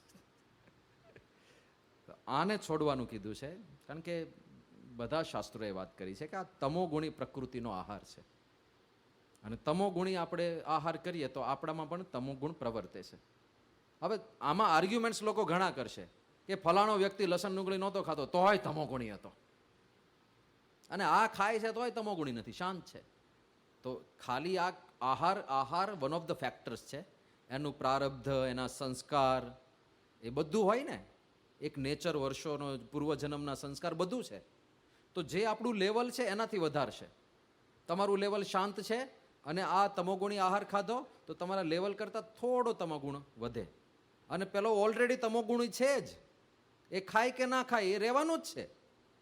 તો એવી રીતે કમ્પેર ના કરો. આપણે તો આજ્ઞા છે. આમ તો આપણે લાભ ગેરલાભ જોવાના જ નથી હોતા. અધ્યાત્મ માર્ગે લાભ ગેરલાભ રિઝલ્ટ નથી જોવાનું હોતું કે આમાંથી લાભ શું થશે. લાભ તો આપણે લોકોને નિરૂપણ કરીને સમજાવીએ છીએ. બાકી અધ્યાત્મ માર્ગે ગુરોરાજ્ઞા યવિચારણીયા એવો સિદ્ધાંત છે. ગુરુની આજ્ઞા એમાં વિચાર જ ના કરવાનો. લાભને પરિણામ જોવાનું જ ના હોય. ભગતજી મહારાજને કીધું ગુણાતીતાનંદ સ્વામીએ, જાઓ ભગતજી ગિરનાર બોલાઈ આવો. તો પરિણામ તો નક્કી જ હતું. શું ગિરનાર નથી જવાનું? ખબર જ હતી ને, તો એ ગયા છે કે નહીં? કે મારે ગુરુનું વચન હેઠું પડવા દેવું નથી, પરિણામ જોવાનું જ નથી. આજ્ઞા થઈ એટલે પાળી લેવાની. એટલે માંસ, માછલી, ઈંડા આ બધું ન ખાવું. શું કામ? હવે કર્મનો સિદ્ધાંત આવશે. તમે માંસ ખાઓ એટલે એક પ્રાણીની હિંસા થાય છે, અને એક પ્રાણીની હિંસા થાય એટલે પાપ લાગે છે. અને એ જે લાગેલું પાપ હોય એ તો ભોગવવું જ પડશે પાછું. એ તો પાછું ચક્ર ચાલુ જ રહેશે. એટલે ક્યારેય માંસ, મદિરા ને આ બધું ઈંડા ને એ બધામાં પડવું નહીં. માછલી, એક માછલી કોઈક માણસ ખાય, માછલી મરતી વખતે કેવી તરફડે છે ખબર છે ને? હા, એ કૂદકા મારતી હોય અને કેટલા ટાઈમ સુધી રીબાય પછી એનો જીવ જાય. તો એક જીવને તમે ખાઓ છો એનો અર્થ એ થયો કે તમારે એવું રીબાવવું પડશે. એક માંડવ્ય નામના ઋષિ હતા. છેલ્લો પ્રસંગ કહીને આજનું પ્રૂવ કરીએ. માંડવ્ય નામના ઋષિ હતા, અને એક વખત બન્યું એવું કે રાજાને ત્યાં કેટલાક ચોર ચોરી કરીને જંગલમાં ભાગતા હતા. કંઈક સંતાવું હતું એમને. આ માંડવ્ય ઋષિના આશ્રમમાં સંતાઈ ગયા. ઋષિને કંઈ ખબર નહીં, ઋષિ તો ધ્યાનમાં હતા. તો રાજાના બધા સૈનિકો આવ્યા શોધતા શોધતા ચોરને, અને જોયું તો આશ્રમમાં ચોર મળી ગયા. અને ચોરની ભેગા ભેગા પેલા માંડવ્યને ઉપાડ્યા કે આ ચોરને સંઘરનાર આ મહાચોર જ હશે. એટલે એને ભેગા લઈ ગયા, રાજા પાસે ગયા. અને એ તો બધા મંત્રીઓ જ નિર્ણય લીધો કે આ જોતા રંગે હાથે પકડાયેલા છે, માલ સામાન સાથે પકડાયેલા છે, બધા એને શૂળીએ ચડાવી દો. અને એ વખતે શૂળી રાખતા. શૂળી એટલે એકદમ અણીદાર દંડો હોય, એ દંડા ઉપર માણસને પોરવી જ દે સીધો. એટલે દંડો પછી ધીરે ધીરે એના વજનથી નીચે આવે અને આખો આરપાર નીકળે અને માણસ રીબાઈ રીબાઈને મરે. એવી શૂળીએ ચડાવવાની સજા પેલા આપવામાં આવતી. તો બધા ચોરને શૂળીએ ચડાયા, માંડવ્યને શૂળીએ ચડાયા. માંડવ્ય તો સાધક હતા અને સિદ્ધિ પ્રાપ્ત કરેલી, શૂળી ઉપર પલાઠી વાળીને બેઠા. બધા ચોર મરી ગયા. સવાર થઈ, માંડવ્ય તો પલાઠી વાળીને ધ્યાનસ્થ. અને રાજાને કોઈ કે સમાચાર આપ્યા કે ઋષિવર તો એને કંઈ થયું તો નથી શૂળીથી, તો ધ્યાનસ્થ બેઠા છે. રાજાને થયું કે યાર આ તો ભૂલ થઈ ગઈ લાગે છે, આ તો કોઈ મોટા સંત આવી ગયા ભૂલથી આપણે ત્યાં ગયા. માંડવ્યની માફી માગી, દંડવટ કર્યા. રાજાએ કહ્યું કે ઋષિવર ક્ષમા કરી દો, ભૂલમાં મારા સૈનિકો તમને લઈ આવ્યા. માંડવ્ય કે પહેલા અહીંથી નીચે તો ઉતાર, હવે એમને ક્ષમા કરે છે. તો નીચે ઉતારવા ટ્રાય કરતા હતા, પણ પેલી શૂળી છે ને, એ શૂળીની અણી જે હતી એ અણી અંદર ખૂંપી ગયેલી, એ બહાર નહોતી નીકળતી. બહુ પ્રયત્ન કર્યો, બહુ ખેંચ્યું, બહાર જ ના નીકળે. એટલે પછી અણી છેવટે કાપી નાખી, ઋષિની અંદર જ રહી. એટલે એ માંડવ્ય ઋષિ હતા, પણ જીવનભર અણી માંડવ્ય તરીકે ઓળખાયા. પણ પછી સીધા ગયા ભગવાન પાસે કે ભગવાન તમે અમારી અણી કેમ કાઢી એ કહો, આવું કેમ થયું મારી સાથે, મેં શું પાપ કર્યું તું? ત્યારે ભગવાને કીધું કે તું યાદ કર, નાનો હતો તું જ્યારે બાળક અવસ્થામાં, ત્યારે તે એક પતંગિયું પકડ્યું હતું, અને પતંગિયાની પાછળ તે બાવળનો કાંટો ભરાવ્યો હતો. યાદ છે? આ એ પાપનું ફળ છે. ક્યારેય પાપ વગર ફળ નથી મળતું, અને પાપ કર્યું હોય તો એ ફળ મળે જ છે. એ નાનામાં નાના જંતુની પણ ભલે હિંસા કરી હોય, પણ હેતુપૂર્વક કરી છે. અજાણતા થઈ હોય તો વાત જુદી છે, હેતુપૂર્વક કરી છે તો પછી ભોગવવાનું થાય. કાંટો તે હેતુપૂર્વક ભર્યો. પ્રભુ, હું ત્યારે 10 વર્ષનું બાળક હતો, મને ક્યાં પાપ પુણ્યની ખબર હતી? તો તમે આવી રીતે બધું ગમે તેને આ બધા જેને પાપ પુણ્યની ખબર ના હોય એને કેવી રીતે સજા મળે? પછી એમણે ભગવાનને, બ્રહ્માજીને બધાને વિનંતી કરીને 14 વર્ષની લિમિટ બાંધી. એવું આપણા શાસ્ત્રમાં લખેલું છે કે 14 વર્ષના બાળક, એને સમજ નથી હોતી હજી સંસારની, એ પાપ કરે તો એ પાપ ના ગણાય. એવું પછી એસ્ટાબ્લિશ થયું. 14 પછી એને ખબર પડવા માંડે, પછી પાપ ગણાય. પણ આ દ્રષ્ટાંત આઈ ઓપનિંગ છે કે નહીં? જે વ્યક્તિની, જે નાનામાં નાના જીવની આપણા નિમિત્તે હત્યા થાય છે એનું ફળ ભોગવવાનું થાય. એટલે માંસ, માછલી આપણે ના ખવાય. અને ઈંડામાં તમને સામે તર્ક થશે કે ઈંડાને ક્યાં દુઃખ થાય છે? Swamiji, you are ટ્રેપ્ડ in your તર્ક. ઈંડાને તો દુઃખ થતું જ નથી, ઈંડા તો ખવાય ને. અને ઘણા તો એવું માને છે કે ઈંડા તો ઝાડ ઉપર ઉગે છે, એવા અમુક માનનારા છે. એટલે આ ઝાડ ઉપર ઉગતા છે કે ઇનફર્ટાઇલ છે, આ ઈંડામાંથી બચ્ચું જન્મવાનું જ નથી ક્યારેય. પણ મેટર ઈંડામાંથી બચ્ચું જન્મે છે કે નથી જન્મતું એના ઉપર નથી. દુઃખ થાય છે મરઘીને, દુઃખ મરઘીને થાય છે. એક પક્ષી રીબાય છે અને એનો શાપ મળે છે. હા, અને એ એક માતાનો શાપ છે. એક કાલીમાં હૃદય ઉપર છવાઈ જાય. હું વચ્ચે સારંગપુરમાં બીમાર હતો, તો મને આરામ માટે એક રૂમમાં વ્યવસ્થા કરી હતી. ત્યાં ગયો એટલે મેં હવા ફેર માટે બારી ખોલી અને ત્યાં એક કબૂતર બેઠું હતું. હવે તમે બારી ખોલો એટલે કબૂતર તો ઉડી જાય ને, ગભરાઈને. ઉડ્યું નહીં, ત્યાં જ બેસી રહ્યું. અને એટલું નજીક હતું કે હું હાથથી પકડી શકું, તોય ત્યાં બેસી રહ્યું. એટલે મને થયું કે બીમાર હશે. પાછું ગભરાઈ ગયું હતું રીતસર મને જોઈને. આટલા નજીક માણસ આવી જાય તો ગભરાઈ તો જાય.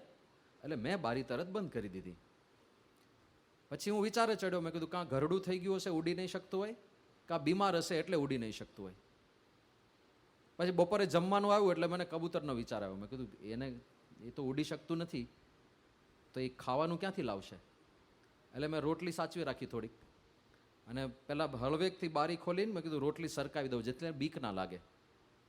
પણ જોયું તો કબૂતર હતું નહીં. આખી બારી ખોલી, કબૂતર હતું નહીં. એટલે તો બીમાર પણ નહોતું, વૃદ્ધ પણ નહોતું, ઉડી શકતું હતું, ઉડીને કંઈક બહાર ગયું છે.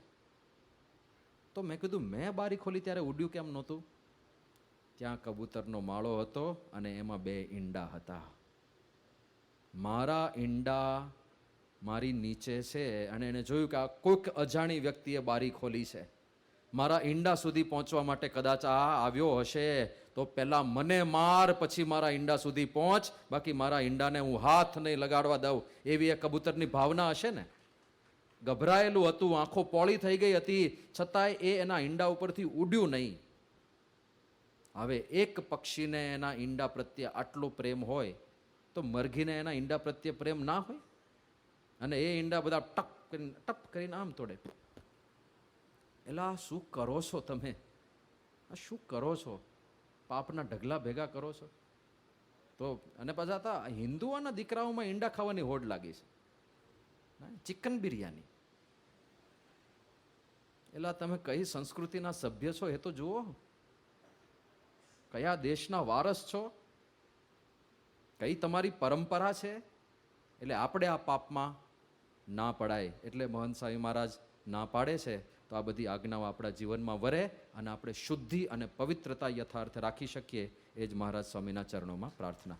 શ્રી સ્વામિનારાયણ ભગવાનની જય.